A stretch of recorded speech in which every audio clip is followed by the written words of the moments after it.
आप सभी का स्वागत है हिंदी नोबेल स्टोरी एक्सप्लेनर में।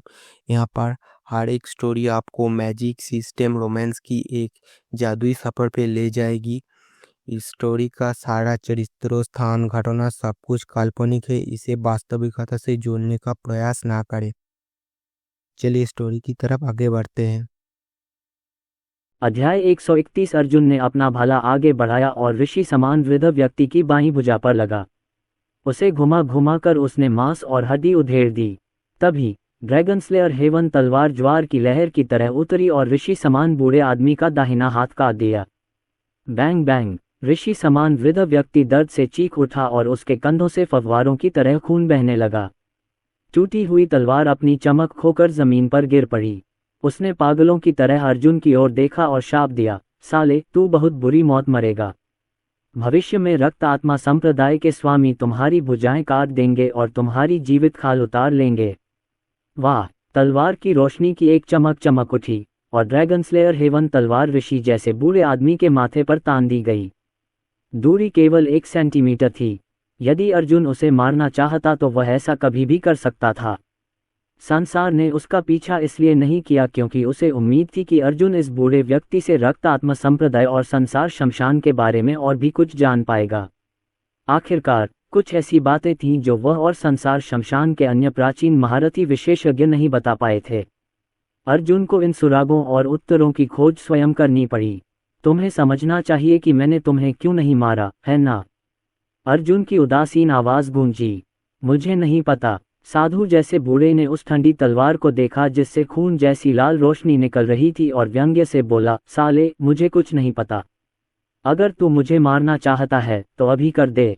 अर्जुन के होंठों पर मुस्कान आ गई। कुछ चीजें आपके बस की बात नहीं हैं। मैं जानना चाहता हूं कि रक्त आत्मा संप्रदाय कहाँ स्थित है। चूंकि वे 1.5 साल में कुनलुन पर्वत पर पहुंच जाएंगे, इसलिए स्वाभाविक रूप से कहीं न कहीं एक प्रवेश द्वार जरूर होगा। ये प्रवेश द्वार कहाँ है? इसके अलावा हुआन परिवार के अलावा कुनलुन पर्वत में और किन ताकतों ने कुनलुन पर्वत को धोखा दिया है? अर्जुन को सबसे अधिक चिंता उन शीर्ष स्तरीय ताकतों की थी जो अंधेरे में छिपी हुई थीं। यदि कुनलुन पर्वत की आंतरिक समस्याओं का समाधान नहीं किया गया तो 100 साल की समय सीमा आने पर यह और भी खतरनाक हो जाएगा। हालांकि ऋषि समान बूढ़ा आदमी अचानक जोर से हंस पड़ा। साले, जीते जी मुझसे ये जानकारी पाने का सपना भी मत देखना। मैं मर भी जाऊं तो रक्त आत्मा संप्रदाय को धोखा नहीं दूंगा। तुम बहुत ताकतवर हो और संसार तुम्हारे पीछे है, तो क्या हुआ? जब रक्त आत्मा संप्रदाय के विशेषज्ञ 1-2 साल में आएंगे तो संसार भी उनकी एक न चल पाएगा। हा। और क्या तुम्हें रक्त आत्मा संप्रदाय में मेरी स्थिति पता है? मैं तो बस सबसे निचले स्तर की चींटी हूँ। परम सम्राट का राज्य। हा। मरने से पहले मैं तुम्हें बता दूं कि परम सम्राट का राज्य रक्त आत्मा संप्रदाय का एक सामान्य राज्य है। क्या तुम जानते हो कि उसके आगे कितने राज्य हैं? तुम जैसे तुच्छ व्यक्ति का एकमात्र मूल्य रक्त आत्मा संप्रदाय का दास बनना है। दूसरे पक्ष की बातें सुनकर अर्जुन ने असहाय होकर अपना सिर हिलाया। वह एक कदम आगे बढ़ा और अपना हाथ घुमाकर बूढ़े आदमी के चेहरे पर थप्पड़ मार दिया। ऋषि सदृश वृद्ध ने मुंह से खून थूका और जमीन पर गिर पड़ा। उसके सूजे हुए मुंह से खून बहता रहा। अर्जुन की ठंडी निगाहें उस ऋषि समान वृद्ध व्यक्ति को घूर रही थीं और उन्होंने कहा, अगर आप मेरे सवालों का जवाब नहीं देंगे तो मैं किसी न किसी तरह पता लगा ही लूंगा। मैं जानना चाहता हूं कि प्राचीन काल के महारथी कहाँ कैद थे। रक्त आत्मा संप्रदाय को कौन नियंत्रित कर रहा है? तुमने उन्हें क्यों फंसाया? ये सुनकर ऋषितुल्य वृद्ध की आंखें चौड़ी हो गईं। उसने सिर उठाया और अर्जुन को घूरा। तुम्हें प्राचीन काल के बारे में जानने का क्या अधिकार है? तुम योग्य नहीं हो। इसके अलावा उन लोगों के जीवन या मृत्यु से तुम्हारा क्या लेना देना है? अर्जुन ने आंखें सिकोड़ लीं और उसके शरीर से रक्तपिपासु आभा फूट पड़ी। मुझे खेद है, लेकिन वे 100 पराक्रमी विशेषज्ञ मेरे ही स्वामी हैं। अब क्या आपको लगता है कि इसका मुझसे कोई संबंध है? जैसे ही उसने ये कहा, उस ऋषि समान वृद्ध की आंखें लाल हो गईं। वह भयभीत हो गया। उसका चेहरा अविश्वास से भर गया। क्या कुनलुन पर्वत का ये युवक वास्तव में 100 फंसे हुए शक्तिशाली विशेषज्ञों का शिष्य था? ये कैसे संभव हुआ? ये युवक केवल 20 वर्ष का था। उनके लिए एक दूसरे से मिलना असंभव था, उन्हें अपना स्वामी मानना तो दूर की बात थी। हालांकि उन्हें फंसे हुए 100 लोगों की पहचान नहीं पता थी, लेकिन एक बात तो तय थी। वे 100 विशेषज्ञ ऐसे व्यक्ति थे जिनसे रक्त आत्मा संप्रदाय के शीर्ष विशेषज्ञ भी चिंतित थे। इससे भी महत्वपूर्ण बात यह है कि रक्त आत्मा संप्रदाय इन 100 विशेषज्ञों को नहीं मार सका। काफी देर बाद ऋषि समान वृद्ध व्यक्ति ने खुद को शांत किया। उसने अर्जुन को घूरते हुए कहा, बेटा, तुम जो चाहो खा सकते हो, पर जो चाहो कह नहीं सकते। चलो इस बात पर बात नहीं करते कि आपको उन 100 लोगों से मिलने का मौका मिला या नहीं। अगर आप उनसे मिले भी, तो उन 100 लोगों के आदर्श बहुत ऊंचे हैं। वे आपको अपना शिष्य कैसे मान सकते थे? आपका वंश और प्रतिभा उनके शिष्य बनने के लिए अपर्याप्त है। तुम तो बस एक नीच व्यक्ति हो। इस बिंदु पर ऋषि जैसे बूढ़े व्यक्ति की आवाज अचानक बीच में ही रुक गई। ऐसा इसलिए हुआ क्योंकि उसने अर्जुन के हाथ में एक काला पत्थर प्रकट होते देखा। इस पत्थर के प्रकट होते ही उसके शरीर में छिपा हुआ क्रिस्टल जोर से हिलने लगा। ऐसा लग रहा था जैसे उसने कुछ ऐसा देख लिया हो जिसे वह समर्पित करना चाहता हो। वह ये है कि ऋषि सदृश बूढ़ा व्यक्ति कांपने लगा। उसे अपनी आंखों पर विश्वास नहीं हो रहा था। ये खजाना इतना अनमोल था कि अनगिनत दिग्गज विशेषज्ञ इसे पाने के लिए लालायित थे। ये कुनलुन पर्वतों में कैसे प्रकट हो सकता है? बेटे, तुम्हें ये पत्थर कहाँ से मिला? ऋषि समान बूढ़ा आदमी बहुत उत्साहित था। अर्जुन की आंखें सिकुड़ गईं। उसने सही अनुमान लगाया था। रक्त आत्मा संप्रदाय को पता था पत्थर का रहस्य। इस पत्थर का नाम क्या है? मुझे सब कुछ बताओ जो तुम जानते हो। इस पल बूढ़े की आंखें पागलपन से भर गईं।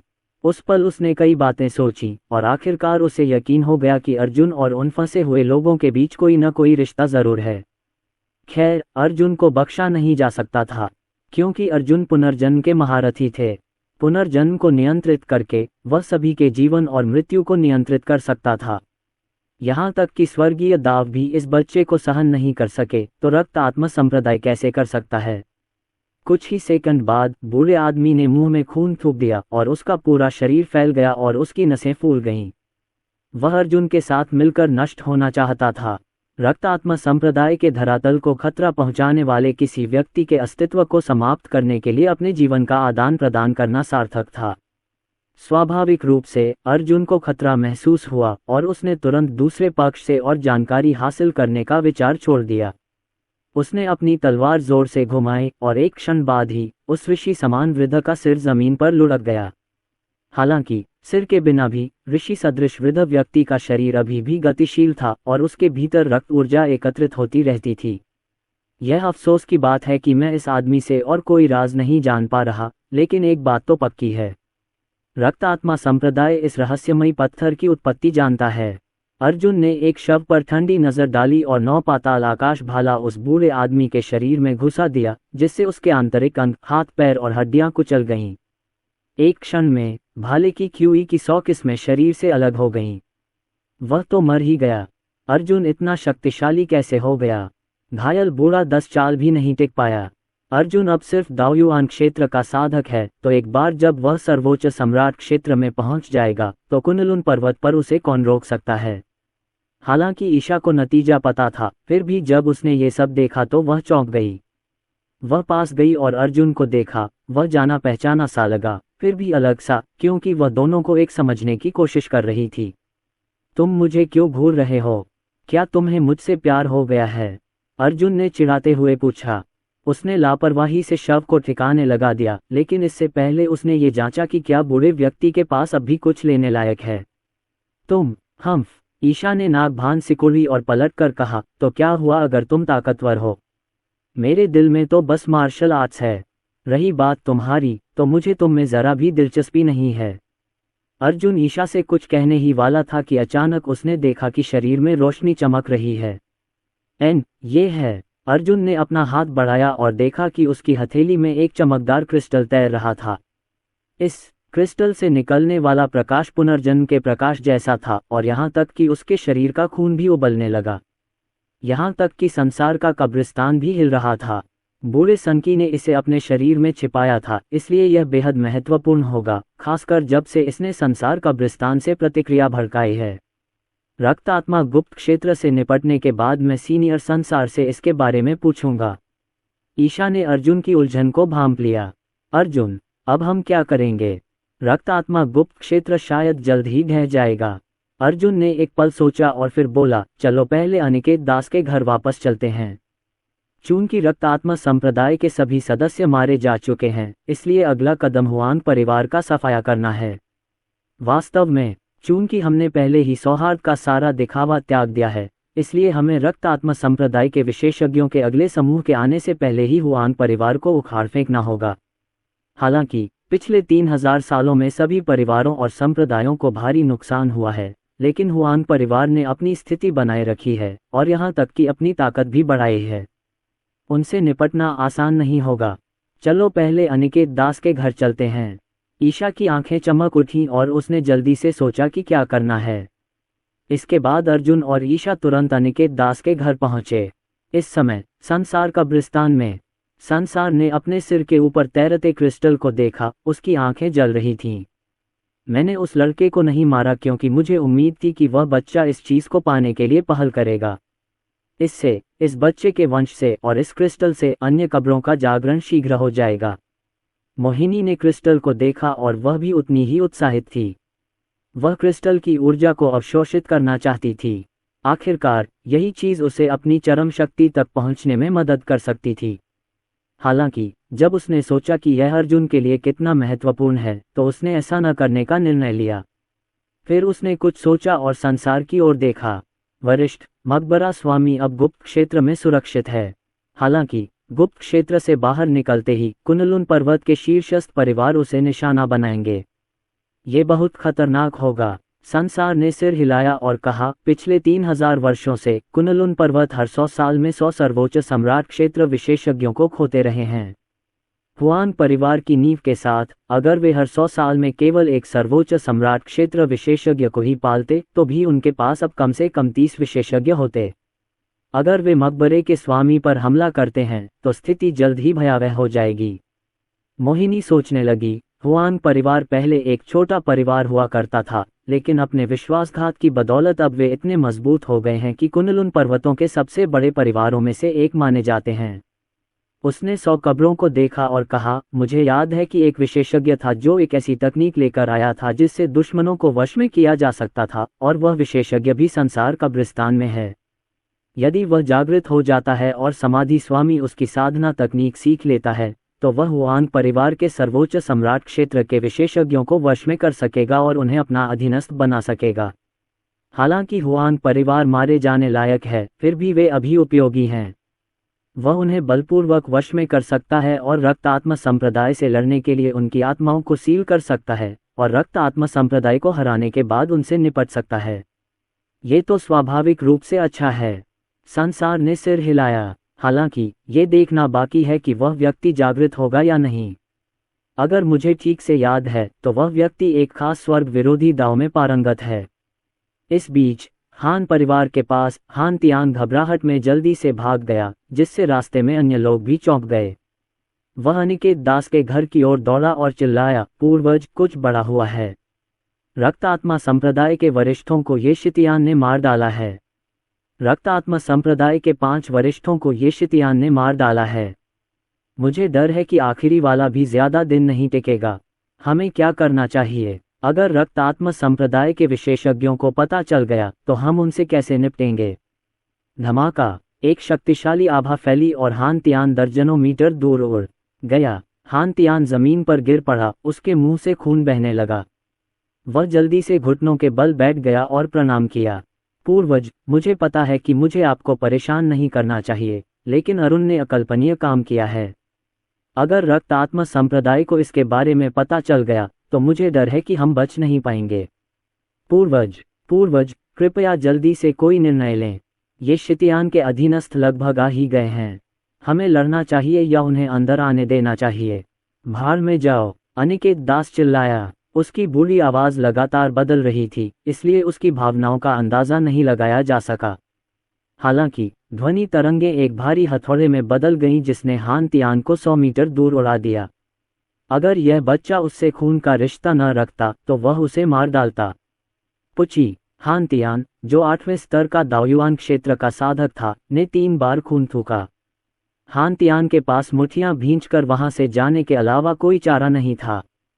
फिर वह उस बाहरी क्षेत्र में गया जहां हान परिवार के प्रतिभाशाली लोग खड़े थे। युवा गुरु, हमें क्या करना चाहिए? ये शितियान के आदमी आ गए हैं, एक हान कबीले के शिष्य ने कहा। उन दुष्ट साधकों का नेतृत्व राजवीर राणा और मीरा त्रिवेदी कर रहे हैं। वे हमें पकड़ने आ रहे हैं। काय करते पापा? हान तियान ने उसे थप्पड़ मारा। दफा हो जाओ, मुझे क्या पता क्या करना है। क्या तुम देख नहीं सकते कि मैं चोटों से भरा हुआ हूँ? उसने राजवीर राणा और मीरा त्रिवेदी को घूरते हुए सोचा, मैं ये शितियान को नाराज नहीं कर सकता। वह आदमी पागल और शैतान है। इस राक्षस ने रक्त आत्मा संप्रदाय के सदस्यों को मारने का साहस किया, स्वयं को तो छोड़ ही दीजिए। और वह पूर्वज से भी मिला है, तो उनके रिश्ते भी बहुत अच्छे होंगे। मैं अभी उसके मातहतों को अंदर आने देता हूँ। हान तियान ने अपना हाथ हिलाया और हान परिवार के आसपास के शिष्यों ने रक्षात्मक संरचना को निष्क्रिय कर दिया। उसने अपने होठों के कोने से खून पोंछा और खुद चलकर आया। उसने हाथ जोड़कर कहा, तुम दोनों यहाँ क्यों आए हो? क्या मिस्टर अर्जुन भी यहाँ आ रहे हैं? हॉल मास्टर शीघ्र ही आएंगे। हमारे रवाना होने से पहले हॉल मास्टर ने हमें पहले यहाँ आने के लिए कहा और कहा कि वह बाद में हमसे यहाँ मिलेंगे। राजवीर राणा न तो दास था और न ही दबंग, लेकिन हान तियान दबाव महसूस कर रहा था। मीरा त्रिवेदी ने कहा, अर्जुन जी, हमने इस विषय पर आपके पूर्वज से बात कर ली है, इसलिए बेहतर होगा कि आप हमें न रोकें, वरना आप अर्जुन जी को नाराज कर देंगे। मेरी हिम्मत नहीं होगी, रास्ता बनाओ। हान तियान ने मुड़कर हाथ हिलाया। फुफ फुफ। हान परिवार के शिष्यों के समूह ने व्यक्तिगत रूप से जोड़ी के नेतृत्व वाले दुष्ट साधकों के समूह के लिए रास्ता बनाया। इस दृश्य ने उन दुष्ट साधकों को, जो अभी अभी डाक हॉल में शामिल हुए थे, बेहद खुश कर दिया। पहले हान परिवार उन्हें तंग करता था, लेकिन अब उनके साथ सम्मान से पेश आया जा रहा था। ये कहने की आवश्यकता नहीं है कि वे कितने खुश थे। हान परिवार के उन घमंडी लोगों को अंततः उनकी सजा मिल गई है। जब हम पहली बार गुप्त क्षेत्र में दाखिल हुए थे तो उन्होंने हमें उस छेद से रेंग कर निकलने पर मजबूर किया था, लेकिन अब उन्हें हमारे लिए रास्ता बनाने पर मजबूर होना पड़ रहा है। हम्फ, गु तियान, नानगु, जुबिन यादव और अन्य सभी बहुत प्रसन्न हुए। उन्हें अभी अभी पकड़कर श्रद्धांजलि देने के लिए यहाँ लाया गया था, फिर भी अब उनका स्वागत वीआईपी की तरह हो रहा था। जमीन आसमान का फर्क था। धन्यवाद हॉल मास्टर। यदि हॉल मास्टर का अधिकार न होता तो क्या वे ऐसे होते? सर, हान परिवार के मामले में आपको पीछे हटने की जरूरत नहीं है, जुबिन यादव ने राजवीर राणा से कहा।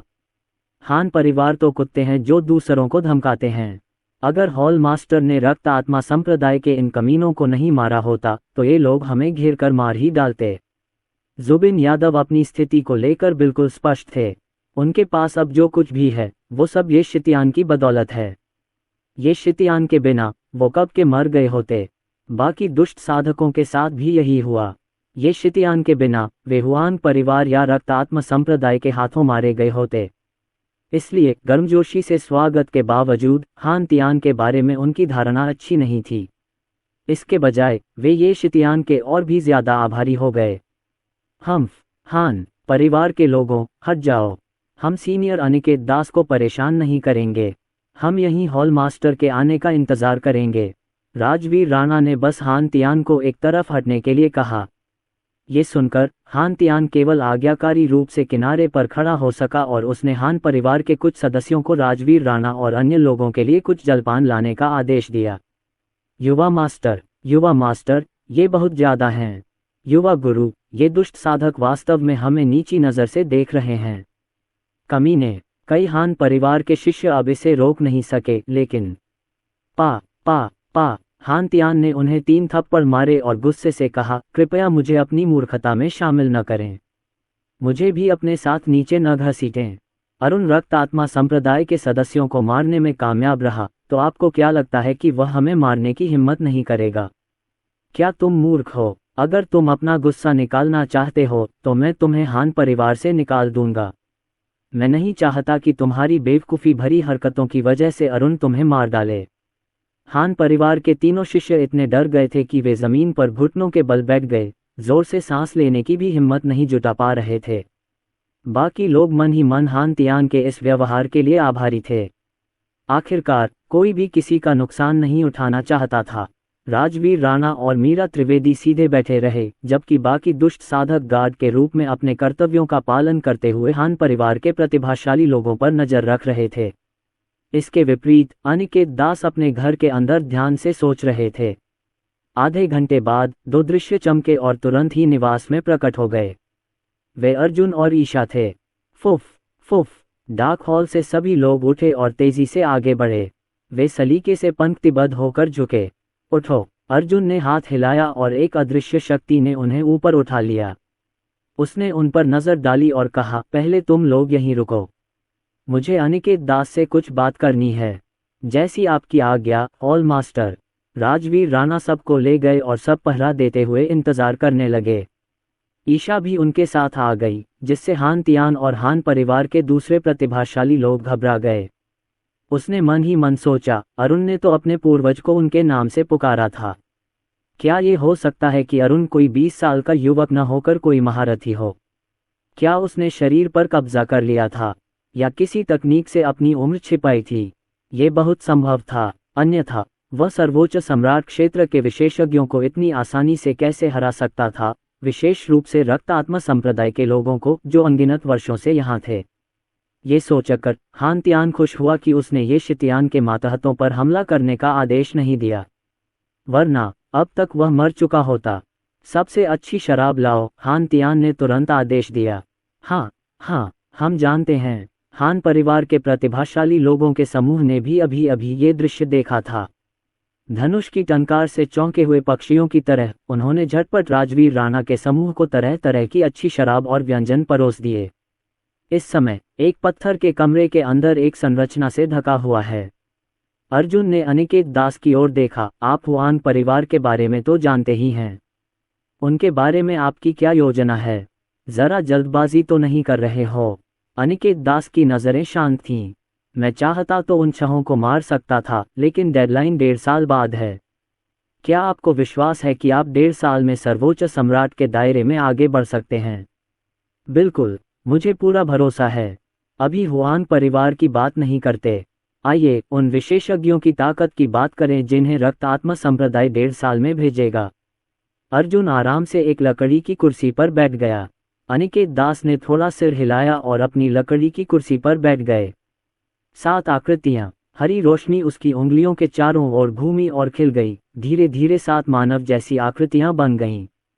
हर 100 साल में 7 रक्त आत्मा संप्रदाय विशेषज्ञ कुनलुन पर्वत पर 100 सर्वोच्च सम्राट क्षेत्र विशेषज्ञों का कर स्वरूप स्वीकार करने आएंगे।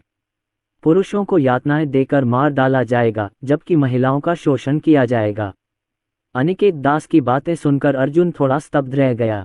उन्होंने शुरू में सोचा था कि इन लोगों को केवल गुलाम बनाकर ले जाया जा रहा था, लेकिन अब अनिकेत दास के शब्दों से यह स्पष्ट हो गया कि इन लोगों को यातना और आनंद के लिए इस्तेमाल किया जा रहा था। यदि वास्तव में ऐसा था तो यह बहुत ज्यादा था। क्या आपने इसे अपनी आंखों से देखा है? अर्जुन ने अनिकेत दास से पूछा। अनिकेत दास खड़े हुए और सिर हिलाया। रक्त आत्मा संप्रदाय के वे 7 विशेषज्ञ उन 6 से बिल्कुल अलग हैं जिनसे तुम यहाँ लड़े थे। क्या आप ये कह रहे हैं कि उनके साधना क्षेत्र सर्वोच्च सम्राट क्षेत्र से भी बेहतर हैं?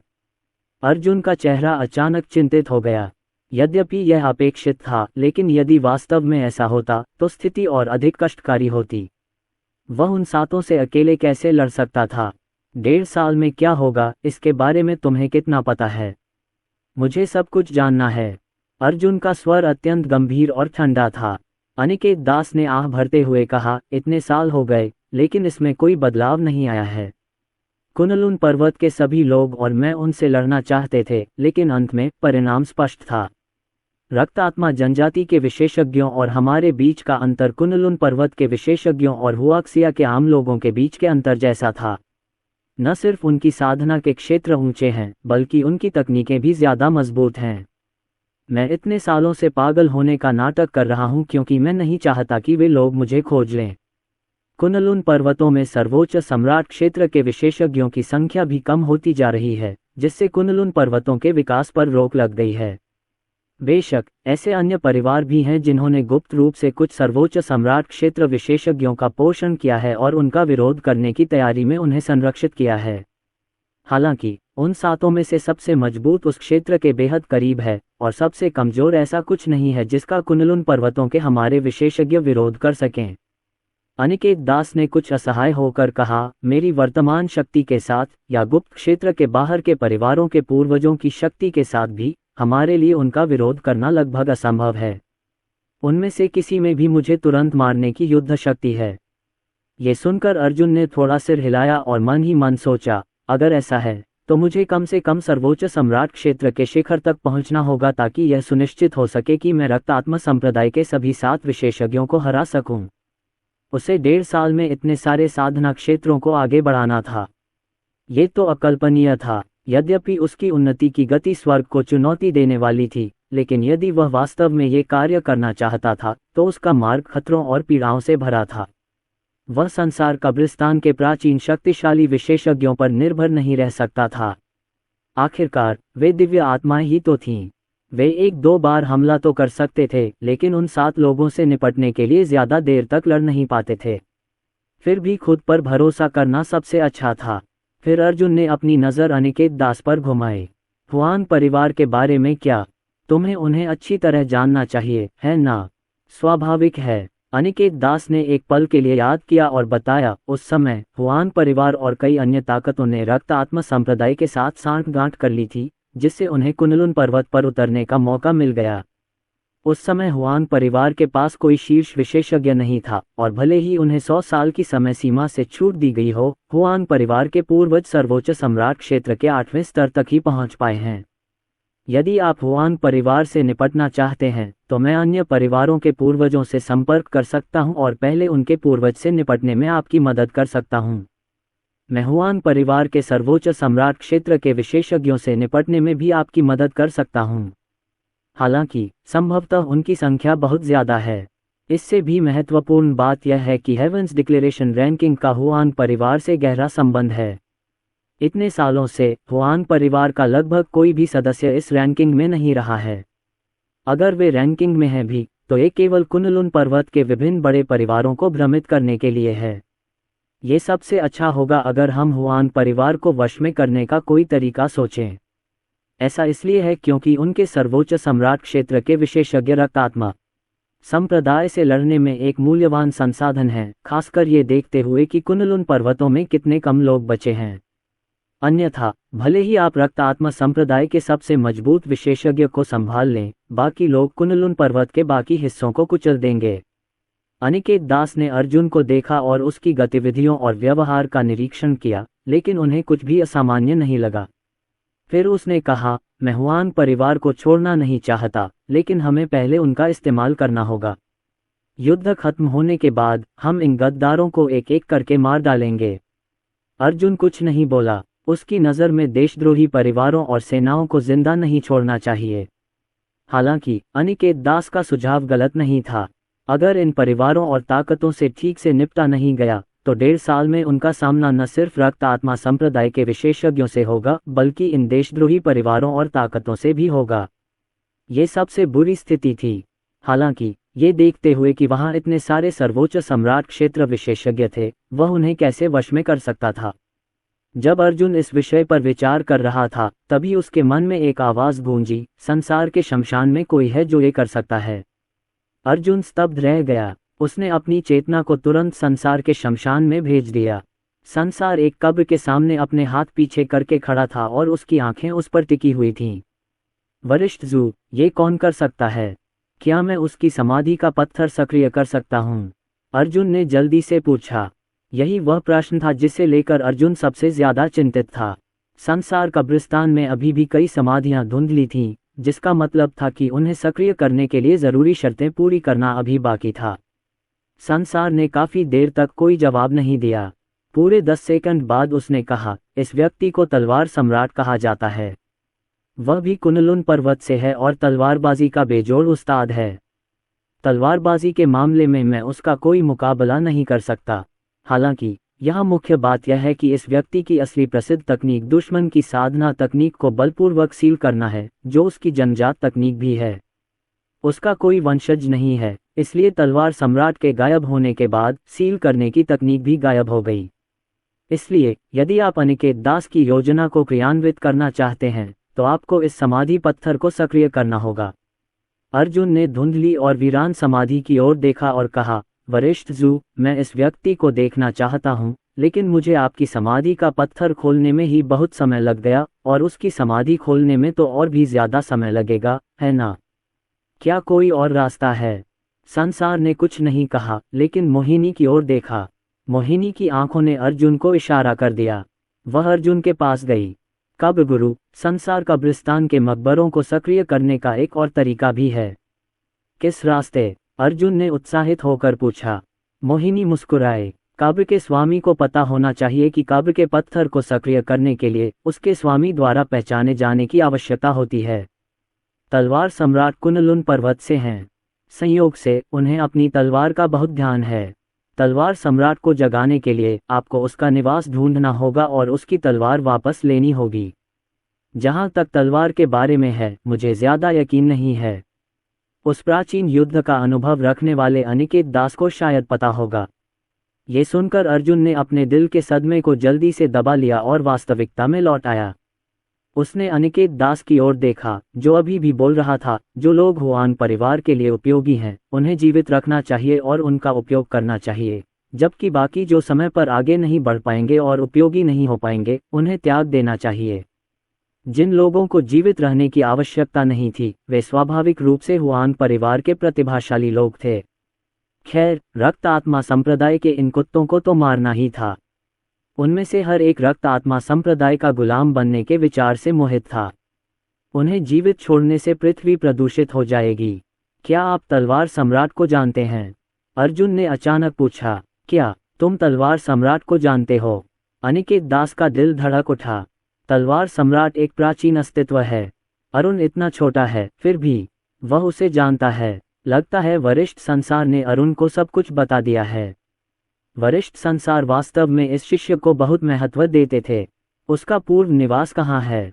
अर्जुन ने पूछा। हुआन परिवार के क्षेत्र के भीतर, अनिकेत दास ने उत्तर दिया। अर्जुन ने एक क्षण सोचा और कहा, रक्तात्मा गुप्त क्षेत्र समाप्त होने वाला है। इसके समाप्त होने के बाद मैं यहाँ हुआन परिवार के सभी सदस्यों को मार डालूंगा और फिर उसके पुराने निवास पर चला जाऊंगा। उसके बाद मैं हुआन परिवार के सर्वोच्च सम्राट क्षेत्र के विशेषज्ञों को दबाकर उन्हें बंद कर दूंगा और उन्हें अपना औजार बना लूंगा। वह हुआन परिवार की नींव को अपने लिए जब्त कर लेगा। उनका मानना था कि ऐसा करने के बाद वह फिर से सफलता प्राप्त कर सकेंगे। फिर भी 2 अन्य लोग भी थे जिन्हें उसे मारना था, श्री जोशी और कीमिया मास्टर मोनोहोर। हुआन परिवार अब पहले वाला हुआन परिवार नहीं रहा। उनके पास एक मजबूत आधार और बहुत बड़ा क्षेत्र था, क्योंकि उनकी ताकत बढ़ गई थी जबकि अन्य परिवार कमजोर हो गए थे। रक्तात्मा संप्रदाय के समर्थन के बिना भी वे अब उस स्थिति में थे जहां वे कुन-लुन पर्वत की कई ताकतों को दबा सकते थे। अच्छी बात है, मैं कुछ पुराने दोस्तों से संपर्क करूंगा और उन्हें अपने साथ शामिल करूंगा। सबसे पहले मैं हुआन परिवार के पूर्वज और महत्वपूर्ण लोगों को मार डालूंगा। तब हम हुआन परिवार को वश में कर सकते हैं और रक्तात्मा संप्रदाय का विरोध करने के लिए कुन-लुन पर्वत को एकजुट कर सकते हैं। अनिकेत दास और अर्जुन एक योजना पर सहमत हुए। अनिकेत दास प्राचीन युद्ध से बच निकलने के बाद से ही पागल होने का नाटक कर रहा था। उसकी साधना का स्तर इतना अच्छा नहीं था कि उसकी हंसी उड़ाई जा सके और उसके अभी भी कई संपर्क थे, इसलिए उसे यह जिम्मेदारी लेने में कोई समस्या नहीं होनी चाहिए। 1.5 साल में रक्त आत्मा संप्रदाय के आगमन के बारे में थोड़ी और बातचीत करने के बाद अर्जुन वहां से चला गया। फिर उसने राजवीर राणा और जुबिन यादव को बुलाया और आदेश दिया, ये खबर फैला दो कि मैं ये शितियान हुआन परिवार के सभी प्रतिभाशाली लोगों को कल यहाँ इकट्ठा होने के लिए आमंत्रित करना चाहता हूँ। अगर वे नहीं आए तो मैं उन्हें एक एक करके अपने भाले से मार डालूंगा। हाँ हॉल मास्टर, हाँ हॉल मास्टर। अर्जुन ने इन दुष्ट साधकों को देखा और भावुक हो गया। उसने कभी नहीं सोचा था कि वह कुन-लुन पर्वत पर डाक हॉल की स्थापना करेगा। वह सोच रहा था कि हुआक्सिया के डाक हॉल के लोग कैसे होंगे। रोशनी, झूया और जियांगन प्रांत और राजधानी शहर में उनके दोस्तों के बारे में क्या? जब से उसने कुन-लुन पर्वतों में कदम रखा था, वह लगातार लड़ता रहा था और उसे एक पल भी आराम नहीं मिला था। अब समय आ गया था कि वह वापस जाकर देखे। एक बार जब वह अपने काम निपटा लेता तो वह हुआक्सिया की यात्रा करता। जब अर्जुन हुआक्सिया की अपनी यात्रा के बारे में सोच रहा था, मीरा त्रिवेदी चुपचाप उसके पास आईं। मिस्टर अर्जुन, मेरे पास एक विचार है। क्या विचार है? अर्जुन ने उत्सुकता से पूछा। मीरा त्रिवेदी कुछ पल के लिए हिचकिचाईं, फिर हिम्मत जुटाकर बोलीं, श्रीमान अर्जुन, रक्त आत्मा गुप्त क्षेत्र विनाश के कगार पर है। रक्त आत्मा संप्रदाय के 6 सदस्य भी मर चुके हैं। हालांकि गुरु की पवित्र जड़ी बूटी घाटी अब यहाँ नहीं रह सकती। मैं गुरु को जानती हूँ। वह हमेशा से कुनलुन पर्वत के लिए कुछ करना चाहती थीं। तो मुझे आशा है कि श्री अर्जुन मेरे गुरु से पवित्र जड़ी बूटी घाटी को गुप्त क्षेत्र से बाहर लाने के लिए कह सकते हैं। मीरा त्रिवेदी की बातें सुनकर अर्जुन को उनकी और भी ज्यादा याद आ गई। दरअसल उसने पहले भी ऐसा सोचा था। पवित्र हर्ब घाटी की ताकत रक्तात्म संप्रदाय, ध्वान परिवार और अन्य छिपी हुई गद्दार ताकतों का सामना करने के लिए महत्वपूर्ण होगी। हालांकि उन्हें यकीन नहीं था कि सीनियर रुओ इस बात से सहमत होंगे या नहीं। लुओ, अगर ऐसी बात है तो चलो साथ में पवित्र हर्ब घाटी चलते हैं, अर्जुन ने बिना कोई देरी किए कहा। ये सुनकर मीरा त्रिवेदी बहुत खुश हुई। अर्जुन जी, चलिए अब। 1 घंटे बाद पवित्र हर्ब घाटी में हजारों महिला शिष्याएं महल में एकत्रित हुईं। यहाँ का माहौल बहुत भारी था और कुछ सर्वोच्च सम्राट क्षेत्र के बुजुर्ग अर्जुन और मीरा त्रिवेदी को देख रहे थे, जो दौड़कर वहां पहुंचे थे। बैंगनी वस्त्र पहने एक महिला ने आदरपूर्वक मुट्ठियां भींचते हुए कहा, श्रीमान अर्जुन, आप वाकई अद्भुत हैं। आपने रक्त आत्मा गुप्त क्षेत्र की रक्षा कर रहे रक्त आत्मा संप्रदाय के 6 सदस्यों को भी मार डाला। आप सचमुच कुनलुन पर्वतों में एक दुर्लभ प्रतिभा हैं। क्या आप यहाँ रक्त आत्मा संप्रदाय से लड़ने के बारे में संप्रदाय गुरु से चर्चा करने आए थे? इस बार किसी ने भी अर्जुन को कम आंकने का साहस नहीं किया। आखिरकार रक्त आत्मा गुप्त क्षेत्र में इतनी बड़ी घटना की खबर तेजी से फैल गई थी। सबसे महत्वपूर्ण बात यह है कि संप्रदाय के गुरु ने कई बार इस बात पर जोर दिया था कि जब वे ये शितयान के साथ बातचीत करें तो उन्हें जल्दबाजी में काम नहीं करना चाहिए। बिल्कुल, सीनियर रुओ कहाँ हैं? आप सचमुच असाधारण हैं। इसी समय एक वृद्धा आवाज गूंजी। अर्जुन की आंखें सिकुड़ गईं। एक क्षण में उसने देखा कि एक बूढ़ा व्यक्ति उसके सामने प्रकट हुआ। मीरा त्रिवेदी उत्साह से उस आकृति के पास दौड़ी। मास्टर, सीनियर रुओ ने मीरा त्रिवेदी का हाथ थपथपाया। फिर उनकी नज़र अर्जुन पर पड़ी। उनके चेहरे पर आत्मविश्वास भरा था और उन्होंने सिर हिलाया। मैंने सोचा था कि रक्त आत्मा संप्रदाय के 6 सदस्यों से लड़ना आपके लिए जीवन मरण का संकट होगा, और मैंने ये भी सोचा था कि आप 100 साल की समय सीमा तक जीवित नहीं बचेंगे। लेकिन अब लगता है कि मैं कुछ ज्यादा ही सोच रहा था। तुमने उन सभी 6 को मार डाला है। तुम्हारी ताकत और साहस दुर्लभ है। रक्त आत्मा संप्रदाय के 6 सदस्य गुप्त लोक के अधिपति थे, इसलिए उन्होंने अपनी आभा कभी नहीं छिपाई। जैसे ही उनकी आभा लुप्त हुई, गुप्त लोक के सभी सर्वोच्च सम्राट लोक विशेषज्ञों को तुरंत पता चल गया कि कुछ घटित हुआ है। सीनियर रुओ ने अर्जुन को परखा और कहा, मेरे पीछे पीछे वाले हॉल में आओ। वे दोनों पिछले हॉल में पहुंचे। सीनियर रुओ ने बिना समय गंवाए सीधे कहा, इस बार तुम अनिकेत दास से मिले और रक्त आत्मा संप्रदाय के 6 लोगों को मार डाला। मुझे लगता है तुम्हारे पास पहले से ही कोई योजना है। प्राचीन काल से लेकर अब तक आखिरकार कोई तो है जो प्रतिरोध करने का साहस करता है। आप भी पहले व्यक्ति हैं जिनमें सचमुच प्रतिरोध करने की ताकत है। पूरे कुनलुन पर्वत का भार अकेले तुम पर है, जो मुझे यकीन है कि तुम्हें अच्छा नहीं लग रहा। मुझे पता है कि तुम्हारे पास एक राज है, लेकिन मुझे इसकी परवाह नहीं। मुझे बस इस बात की परवाह है कि क्या इस बार कुनलुन पर्वत बच पाएगा। हालांकि मेरे पास स्वर्ग को चुनौती देने वाली कोई भविष्यवाणी करने की तकनीक नहीं है, लेकिन जब मैंने तुम्हें पहली बार देखा था तो मुझे विश्वास था कि तुम ये कर सकते हो, लगभग पूर्ण निश्चय के साथ। जितना अधिक वह ये शितयान को देखती, उतना ही अधिक संतुष्ट होती।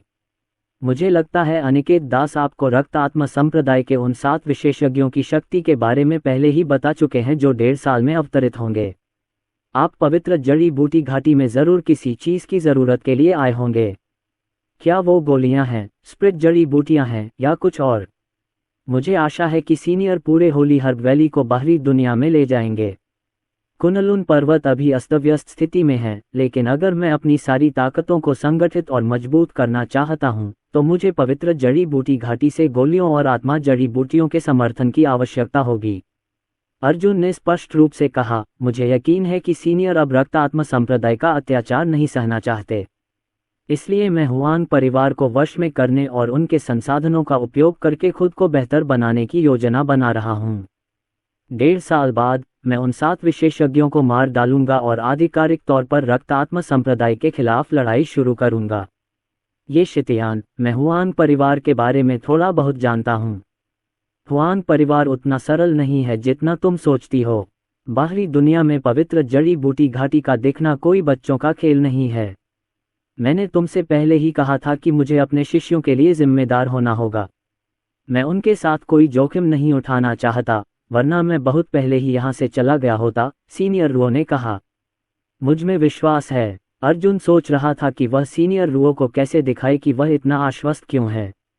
संसार का ब्रिस्तान, वह निश्चित रूप से ऐसा नहीं कह सकता था। संसार, क्या ऐसा हो सकता है कि उन्हें व्यक्तिगत रूप से आकर सीनियर रुओ से बात करनी पड़े? जब अर्जुन परेशान हो रहा था, संसार ने संसार शमशान से कहा, बस उसे यह बता दो और वह समझ जाएगी। उसके गुरु ने मुझे यही बताया है। यह एक परम रहस्य है। ये बात केवल पवित्र जड़ी बूटी घाटी के पूर्व संप्रदाय के गुरु ही जानते होंगे, क्योंकि यह पवित्र जड़ी बूटी घाटी की स्थापना से संबंधित है। कौन से शब्द? अर्जुन उत्सुक था। उन्होंने यह उम्मीद नहीं की थी कि संसार का पवित्र हर्ब घाटी के पिछले संप्रदाय गुरु के साथ संबंध होगा। कुनलुन पर्वत छोटे हैं, फिर भी पवित्र हर्ब घाटी ऊंची है। आकाश के नीचे पवित्र हर्ब घाटी दुनिया को बचाने की जिम्मेदारी अपने कंधों पर उठाए हुए है। ये शब्द मूलतः पवित्र जड़ी बूटी घाटी की नींव थे। पवित्र जड़ी बूटी घाटी के संस्थापक संप्रदाय गुरु ने तारों की शक्ति का उपयोग करके एक उपचार तकनीक विकसित की, जिसके बाद उन्होंने पवित्र जड़ी बूटी घाटी की स्थापना और दुनिया को बचाने का निर्णय लिया। समझा? संसार के शब्द सुनकर अर्जुन की आंखें मशालों की तरह चमक उठीं। उसने एक कदम आगे बढ़ाया और अनंत रक्त ऊर्जा ने उसे घेर लिया, जिससे वह विस्मयकारी और प्रभावशाली लगने लगा। जब सीनियर रुओ ने यह दृश्य देखा तो वह कुछ अप्रसन्न हुई। वह ये शितियान से प्रभावित थी, लेकिन अगर उसके सामने खड़ा युवक ये सोचता था कि वह उसे सिर्फ इसलिए धमका सकता है क्योंकि उसने रक्तात्मा संप्रदाय के कुछ लोगों को मार डाला था, तो वह उसके बारे में गलत थी। उस स्थिति में उसे अपने सामने खड़े युवक को मारने में कोई आपत्ति नहीं थी, भले ही वह व्यक्ति कुनलुन पर्वत का भविष्य ही क्यों न हो। जैसे ही सीनियर रुओ की हत्या की मंशा प्रकट होने लगी, पूरे कमरे में एक चुंबकीय आवाज गूंज उठी। कुनलुन पर्वत छोटे हैं, फिर भी पवित्र हर्ब घाटी ऊंची है। स्वर्ग के नीचे पवित्र हर्ब घाटी दुनिया को बचाने की जिम्मेदारी अपने कंधों पर उठाए हुए है, अर्जुन ने शांति से कहा, जैसे ही उसकी नज़र सीनियर रुओ पर पड़ी। पहले कुछ शब्द सुनते ही सीनियर रुओ को मानो बिजली गिर गई हो। उनका शरीर जोर से कांप उठा और उन्होंने अर्जुन को कड़ी नज़र से देखा। तुमने अभी क्या कहा? क्या तुम्हें पता है तुमने अभी क्या कहा? उसने गहरी निगाहों से फिर पूछा। बेशक मुझे पता। ये वो शब्द हैं जो उस उद्देश्य को दर्शाते हैं जिसके लिए होली हर्ब वैली की स्थापना की गई थी।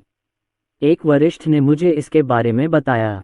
उस वरिष्ठ ने यह भी कहा कि रक्तात्मा संप्रदाय का विरोध करने का समय आ गया है। मुझे आश्चर्य है कि क्या ये शब्द होली हर्ब वैली को आगे बढ़ने के लिए काफ़ी हैं? अर्जुन ने पूछा। सीनियर रुओ का आत्मविश्वास बढ़ाने के लिए उसने जानबूझकर इस बात पर जोर दिया कि एक सीनियर ने उसे इसके बारे में बताया था। सीनियर रुओ ने अर्जुन को गौर से देखा। उसके चेहरे पर कोई बदलाव नहीं था और न ही कोई भावनाएं दिख रही थीं। मैं आपसे पूछता हूँ, इन शब्दों का क्या मतलब है? अगर आप समझ गए तो? अगर अरुण सचमुच समझता था तो उसके पीछे वाला व्यक्ति उसके पूर्वज या गुरु का रिश्तेदार ही होगा। ऐसा महाज्ञानी ही उसके आत्मविश्वास का आधार हो सकता है। अर्जुन ने सिर हिलाया और हाथ पीछे करके खड़ा हो गया। उसका शरीर रक्त ऊर्जा के झुरमुटों से घिरा हुआ था और उसने रहस्यमय ढंग से कहा, पहले भाग का अर्थ है कि जब कुनलुन पर्वत अभी भी निर्जन थे और संप्रदाय अभी भी कमजोर थे, तब पवित्र जड़ी बूटी घाटी स्थापित हो चुकी थी। अंतिम आधा भाग इस तथ्य को दर्शाता है कि होली हर्ब वैली के संस्थापक ने उपचार तकनीक को समझने और बनाने के लिए सितारों की शक्ति का उपयोग किया और फिर दुनिया और लोगों को बचाने के लिए होली हर्ब वैली की स्थापना की। धमाका! इन शब्दों ने सीनियर रुओ को पूरी तरह से चौंका दिया। उसका नाम क्या है? उसने घबरा कर पूछा। उस सीनियर का नाम क्या है? उस सीनियर का उपनाम जू है। संसार! सीनियर रुओ ने चौंक कर कहा, क्या वह उस जगह जाकर प्राचीन युद्ध भूमि में नहीं मरा था? तुम उसे कैसे जान सकते हो? वह 2 कदम आगे बढ़ी और गहरी सोच में डूबी हुई सी लग रही थी। उसने मन ही मन बुदबुदाया, नामुमकिन। तुम्हारी उम्र के किसी व्यक्ति का इस व्यक्ति से मिलना नामुमकिन है, लेकिन प्राचीन काल में ज्येष्ठ संसार और मेरे गुरु प्रेम में थे और विवाह करने वाले थे। हालांकि जब रक्तात्मा संप्रदाय का उदय हुआ तो उनके पास युद्ध के अलावा कोई विकल्प नहीं बचा। उस युद्ध में वे दोनों लुप्त हो गए। वरिष्ठ जू कभी पवित्र हर्ब घाटी के उपसंप्रदाय गुरु थे। इसमें कोई आश्चर्य की बात नहीं है कि आपने उन शब्दों और इस नाम का जिक्र किया। वरिष्ठ जू, क्या ऐसा हो सकता है कि वह बच गए हों? क्या मेरे स्वामी अभी भी जीवित हैं? वरिष्ठ रुओ ने प्रसन्न भाव से पूछा। मुझे नहीं पता कि सीनियर रुओ के मालिक कहाँ हैं, अर्जुन ने असहाय भाव से कहा। लेकिन सीनियर जू वर्तमान में एक अलग स्तर पर साधना कर रहे हैं। उसके चेहरे के भाव बदल गए। उसने मुझसे कहा था कि जब मुझे पवित्र हर्ब वैली की ज़रूरत हो तो मैं इसे सबूत के तौर पर इस्तेमाल करूं। जैसे ही उन्होंने ये कहा, सीनियर रुओ के शरीर के चारों ओर आध्यात्मिक ऊर्जा अधिक से अधिक प्रबल हो गई। उसके हाथ में लकड़ी की छड़ी एक अनोखी चमक से चमक रही थी, जो उसके सामने की जगह को चीर रही थी। संरचना में एक दरार पड़ गई और पिछले हॉल में तेज हवा का झोंका आया। उसने अर्जुन की ओर देखा और कहा, चलो, मैं तुम्हें कहीं ले चलती हूँ। ठीक है सीनियर रुओ, आपको मुझे सीनियर कहने की ज़रूरत नहीं है। चूंकि आप संसार को जानती हैं, इसलिए आप मुझे सीनियर सिस्टर रुओ कह सकती हैं। जब अर्जुन ने सीनियर सिस्टर रुओ शब्द सुने तो वह लगभग जमीन पर गिर पड़ा। वह वास्तव में अपने आप को उसकी वरिष्ठ बहन जैसे प्राचीन साधक को बुलाने के लिए तैयार नहीं कर सका। और मीरा त्रिवेदी ने उन्हें मिस्टर अर्जुन कहा। क्या ये पूरी तरह से गड़बड़ नहीं थी? उन्होंने मीरा त्रिवेदी की ओर देखा तो पाया कि वह अपना मुंह ढककर चुपचाप हंस रही थीं। सीनियर रुओ को लगा कि कुछ गड़बड़ है। उन्होंने अर्जुन की तरफ देखा और आगे कहा, अगर तुम मुझे सीनियर सिस्टर नहीं कह सकते तो मुझे सेक्ट मास्टर रुओ कहो। तुम मुझे फिर कभी सीनियर नहीं कहोगे। ठीक है, अर्जुन ने सिर हिलाया। संप्रदाय गुरु रुओ ने अर्जुन की ओर देखा और अपने रक्तसार की एक बूंद बाहर निकाली। उसकी उंगलियों ने झट से एक मुहर बना ली और उसके हाथ के एक झटके से उनके आसपास के कमरे का रंग बदल गया। कमरे में मौजूद संरचना बिखर गई और अर्जुन को लगा कि प्रकाश की एक किरण उसे घेर रही है। ये कौन सी गुप्त तकनीक है? संरचना नहीं। अर्जुन को अपने आसपास की शक्ति का एहसास हुआ और वह स्तब्ध रह गया। ऐसा लग रहा था कि वह पवित्र जड़ी बूटी घाटी को कम नहीं आंक सकता। उसे और भी यकीन हो गया कि संप्रदाय गुरु रुओ उतना सरल नहीं था जितना उसने सोचा था। एक पल में संप्रदाय गुरु रुओ और अर्जुन एक अलग ही दुनिया में पहुंच गए। ये जगह पक्षियों और फूलों से भरी हुई थी। ये दुनिया से छिपा हुआ एक स्वर्ग बगीचे जैसा था। ये सुंदर और शांत था। रास्ते एक दूसरे से कटे हुए थे, जानवरों की आवाज़ें हर जगह सुनाई दे रही थीं, और आत्मा की जड़ी बूटियां और फूल हरे भरे और प्रचुर मात्रा में थे। संप्रदाय गुरु रुओ उसे एक लकड़ी के घर में ले गए। उसने धीरे से पुराने लकड़ी के दरवाजे को खोला और लकड़ी के घर में रखी ढेर सारी स्पिरिट जड़ी बूटियों पर नजर डाली। उनकी संख्या 1000 से भी ज्यादा थी और हर एक जड़ी बूटी 10,000 साल से भी ज्यादा पुरानी, एक बेहतरीन स्पिरिट जड़ी बूटी थी। उसने कहा, ये वो स्पिरिट जड़ी बूटियां हैं जो पवित्र जड़ी बूटी घाटी ने अनगिनत सालों में जमा की हैं। उसने अपनी छड़ी से दर्जनों लकड़ी के घरों की ओर इशारा किया। उसने आह भरी और कहा, बाकी घरों में 1000 साल से भी ज्यादा पुरानी स्पिरिट जड़ी बूटियां हैं। जब से ब्लड स्पिरिट क्लब का अवतरण हुआ है, तब से होली हर्ब वैली में स्पिरिट जड़ी बूटियों की खेती बड़े पैमाने पर हो रही है। हम बाहरी दुनिया से भी स्पिरिट जड़ी बूटियां खरीदते रहे हैं। सभी आध्यात्मिक जड़ी बूटियां यहीं संग्रहित हैं। मैं उस दिन का इंतजार कर रहा था जब कुनलुन पर्वत इनका इस्तेमाल करने के लिए जवाबी हमला करेंगे। अब वह दिन आ गया है। संप्रदाय प्रमुख रुओ ने मुड़कर उसकी जांच की। उसने गंभीरता से कहा, मैं समझ सकती हूँ कि तुम्हारे पीछे जरूर कुछ जीवित वरिष्ठ लोग होंगे, वरना तुम 20 की उम्र में इस मुकाम तक नहीं पहुँच पाते। आपके लिए अनिकेत दास को अन्यथा मनाना असंभव होता, और आपके लिए गुप्त क्षेत्र में रक्तात्म संप्रदाय के 6 सदस्यों को मारना और भी असंभव होता। चूंकि जिस क्षण का मैं इंतजार कर रहा था वह आ गया है, इसलिए मैं संकोच नहीं करूंगा। संप्रदाय गुरु रुओ ने हाथ हिलाकर कहा, पवित्र जड़ी बूटी घाटी बाहरी दुनिया में आपके पीछे आएगी। मुझे लगता है कि आपने और अनिकेत दास ने पहले ही इस विशिष्ट योजना पर चर्चा कर ली होगी। मैं अब और कोई प्रश्न नहीं पूछूंगी। वैसे भी मुझे जल्द ही पता चल जाएगा। पवित्र जड़ी बूटी घाटी के सभी शिष्य और बुजुर्ग आपको हमारे पास मौजूद सभी आत्मिक जड़ी बूटियां देंगे। तुम्हें कोई संदेह नहीं होना चाहिए। तुम्हारे पीछे मैं, अनिकेत दास और कुनलुन पर्वतों के कई बुजुर्ग लोग हैं। हम ये लड़ाई जरूर जीतेंगे। अर्जुन ने कभी यह आशा नहीं की थी कि उसके सामने खड़ी वृद्ध महिला उसके और प्राचीन काल में लुप्त हो चुके प्राचीन शक्तिशाली विशेषज्ञों के बीच के संबंध का अनुमान लगा पाएगी। हालांकि दोबारा सोचने पर लगा कि यह सामान्य बात है। संसार के अस्तित्व को उजागर करने के बाद तथा इस तथ्य के साथ इसे जोड़ने के बाद कि उसने मात्र मूल राजा क्षेत्र साधक के रूप में सर्वोच्च सम्राट क्षेत्र विशेषज्ञों को मार डाला था, उसके अनुभव और ज्ञान के साथ कोई भी 2 और 2 को एक साथ रखने में सक्षम होगा। उन्होंने मन ही मन सोचा, 3000 वर्ष हो गए हैं और मध्यम तथा निम्न स्तर के साधकों को रक्तात्म संप्रदाय के बारे में कुछ भी पता नहीं है। हालांकि उच्च स्तरीय विशेषज्ञों को रक्तात्म संप्रदाय ने दबा दिया है। अब जब पलटवार करने का समय आ गया है तो स्वाभाविक रूप से वे अपनी पूरी ताकत से लड़ेंगे। संप्रदाय गुरु रुओ अर्जुन के हाव भाव पर ध्यान दे रही थीं। अचानक उन्हें कुछ याद आया और उन्होंने पूछा, मैं संसार के साथ तुम्हारा रिश्ता जानना चाहती हूँ। क्या उसने तुम्हें अपना शिष्य बनाया था? अगर तुम्हें ये बताना उचित न लगे तो भूल जाओ। वास्तव में ये सुनकर अर्जुन ने अवचेतन रूप से सिर हिलाया। ये सुनकर उसे राहत मिली। अगर संसार ने अरुणिन को अपना शिष्य बना लिया था तो इसका मतलब था कि उसे यकीन था कि अरुण ही वह भविष्य था जिसका कुनलुन पर्वतों में रहने वाले बाकी लोग इंतजार कर रहे थे।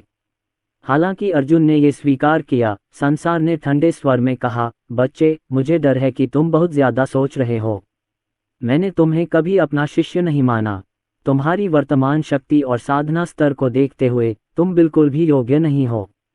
अर्जुन को उम्मीद नहीं थी कि संसार उसके साथ विश्वासघात करेगा, लेकिन उसने बस मुस्कुराते हुए कहा, वरिष्ठ जू, वैद्यनाथ और अन्य लोगों ने मुझे अपना शिष्य स्वीकार कर लिया है। मुझे विश्वास है कि आप भी जल्द ही ऐसा करेंगे। तो बुरा मत मानो। अब दुश्मन रक्त आत्मा संप्रदाय है। जब रक्त आत्मा संप्रदाय का नाश हो जाएगा तो मैं स्वयं उस स्थान पर जाकर तुम सभी के वास्तविक शरीरों को मुक्त कर दूंगा। संसार कुछ देर तक चुप रहा। अर्जुन उनकी आशा थे।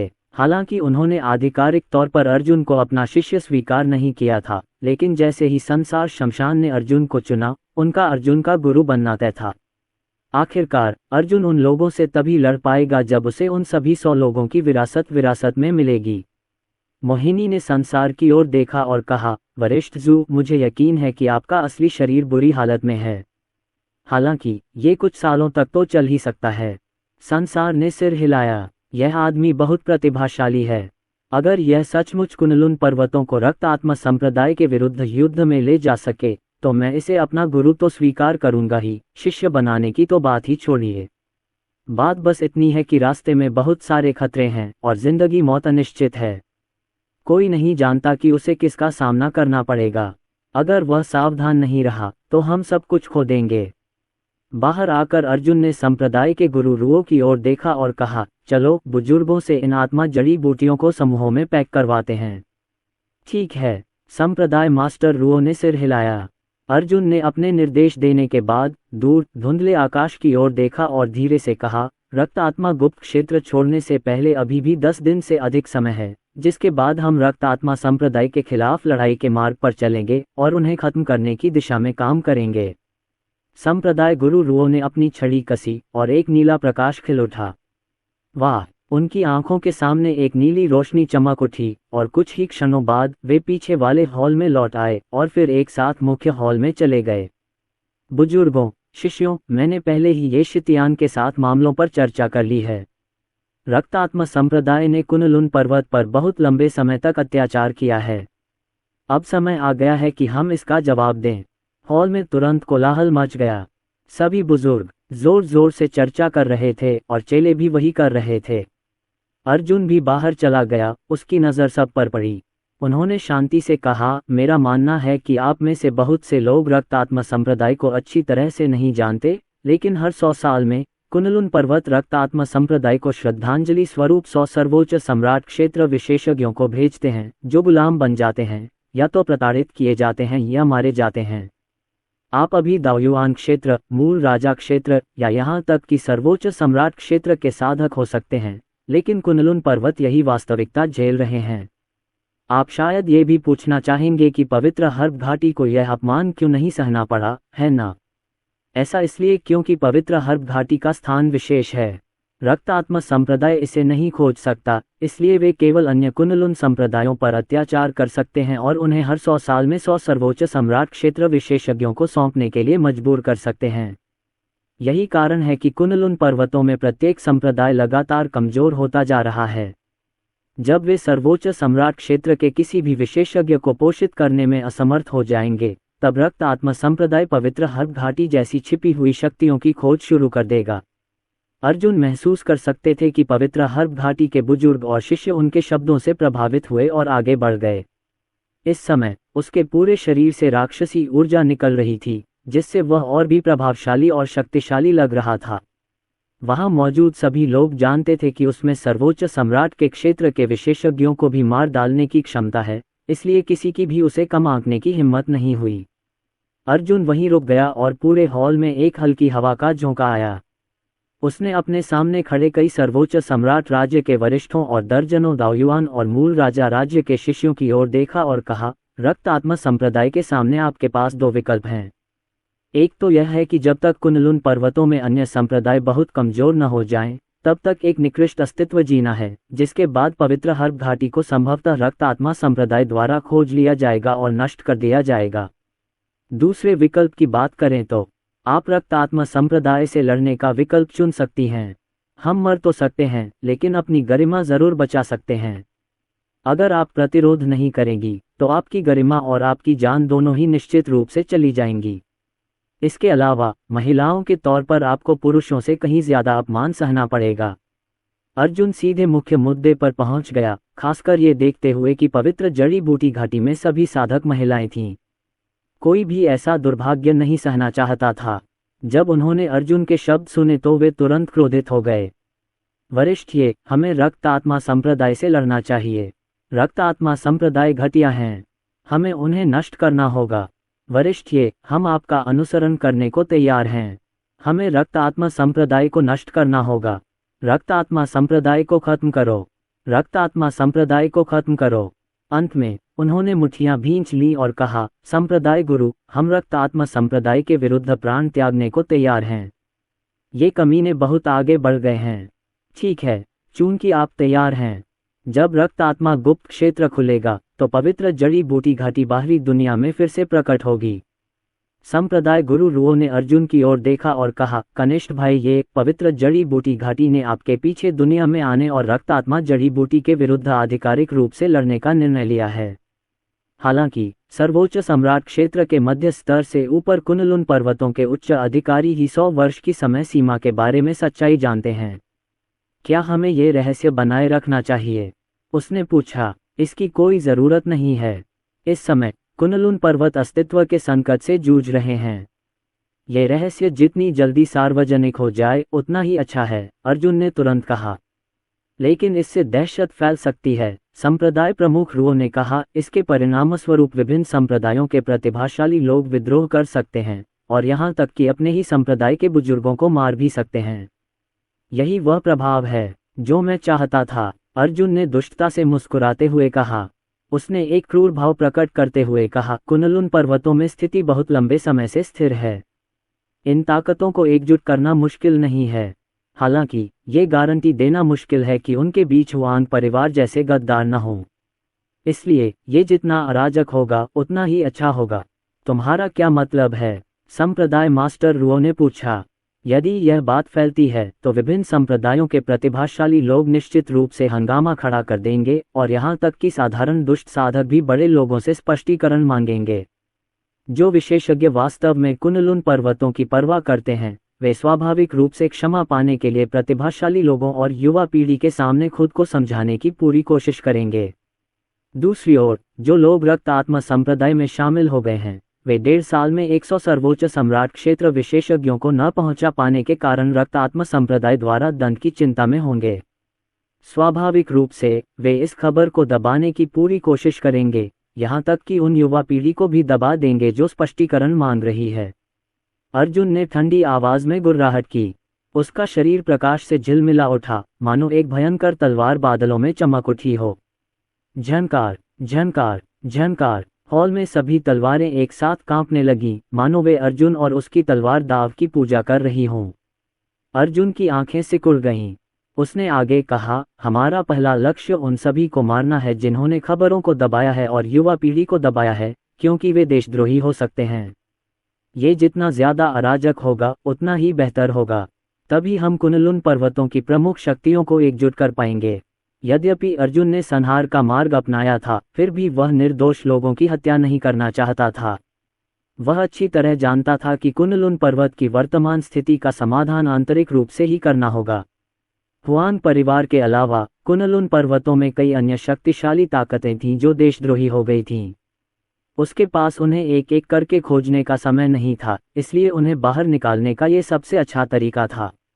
दरअसल अर्जुन के मन में एक और विचार था जिसे उसने व्यक्त नहीं किया। अगर कुनलुन पर्वतों के विभिन्न संप्रदायों को नियंत्रित करना और एकीकृत करना बहुत आसान होता, तो निश्चित रूप से उनके अपने छिपे हुए उद्देश्य होते। अगर ऐसे लोग अभी भी जिंदा होते तो चीजें नहीं चलतीं। इसलिए अराजकता जरूरी थी। बड़ी संख्या में लोगों को मारना पड़ा और उनकी संख्या को कम करके एक वफादार मुख्य समूह बनाना पड़ा। तभी वह कुनलुन पर्वत की सभी सेनाओं को पूरी तरह से एकीकृत करने में सक्षम हो सकेगा। अच्छा, संसार के शिष्य से जैसी अपेक्षा थी, मैं कनिष्ठ भाई ये के साहस की प्रशंसा करता हूँ। संप्रदाय गुरु रुओ ने कहा, रक्त आत्मा गुप्त क्षेत्र से निकलने के बाद मैं अनिकेत दास और कुछ पुराने साथियों से संपर्क करूंगा और उनसे ये खबर फैलाने को कहूंगा। मैं देखूंगा कि कौन इस खबर को दबाने की हिम्मत करता है। जो भी इस खबर को दबाने की हिम्मत करेगा उसका नाश कर दिया जाएगा। अर्जुन ने सिर हिलाया और कहा, रक्त आत्मा गुप्त क्षेत्र बंद होने में अभी कुछ दिन बाकी हैं। मैं पहले गुप्त क्षेत्र में हुआंग परिवार के सभी सदस्यों को मारना चाहता हूँ। हुआंग परिवार जैसे गद्दारों को इस दुनिया में रहने की इजाज़त नहीं मिलनी चाहिए। ऐसा कहते हुए अर्जुन उछलकर हॉल से गायब हो गया और उसके पीछे केवल कुछ ही दृश्य रह गए। जब से अर्जुन दाओयुआन क्षेत्र में पहुंचे थे, उनकी गतिशीलता तकनीकों पर उनका नियंत्रण और अधिक मजबूत हो गया था। यहाँ तक कि संसार शमशान से लुप्त हो चुके प्राचीन महापुरुषों ने जो साधना तकनीकें अर्जुन को बताई थीं, वे भी अब उसके लिए पूरी तरह स्पष्ट थीं। संप्रदाय गुरु रुओ ने अर्जुन की ओर देखा और अवचेतन रूप से प्रशंसा में सिर हिलाया। जैसा कि संसार द्वारा प्रशिक्षित किसी व्यक्ति से अपेक्षित था, वह बहुत युवा है और उसके पास सभी प्रकार की चालें और क्षमताएं हैं। अगर हम उसका अनुसरण करें तो हम रक्त आत्मा संप्रदाय को निश्चित रूप से हरा देंगे। प्राचीन काल से लेकर अब तक कुनलुन पर्वत एक निष्क्रिय स्थिति में रहे हैं। मुझे डर है कि अरुण कुनलुन पर्वत के लिए सबसे बड़ा उत्प्रेरक और अवसर दोनों हैं। आधे घंटे बाद रक्त आत्मा गुप्त क्षेत्र में अनिकेत दास के निवास में अर्जुन घर लौटा। सबको वहां देखकर उसने पूछा, क्या हुआन परिवार से कोई आया है? राजवीर राणा ने उत्तर दिया, हॉल मास्टर, एक भी नहीं। उल्टे हॉल मास्टर के आदेश के बाद हुआन परिवार के सभी सदस्य चूहों की तरह भाग गए। अब बाहर बैठे दुष्ट साधकों द्वारा एकत्रित जानकारी के अनुसार हुआन परिवार के दर्जनों प्रतिभाशाली लोग भागते हुए प्रतीत होते हैं, लेकिन वे सब इकट्ठे हो गए हैं। वे दिंगजुन पर्वत और स्वर्ग प्रवेश घाटी में हैं।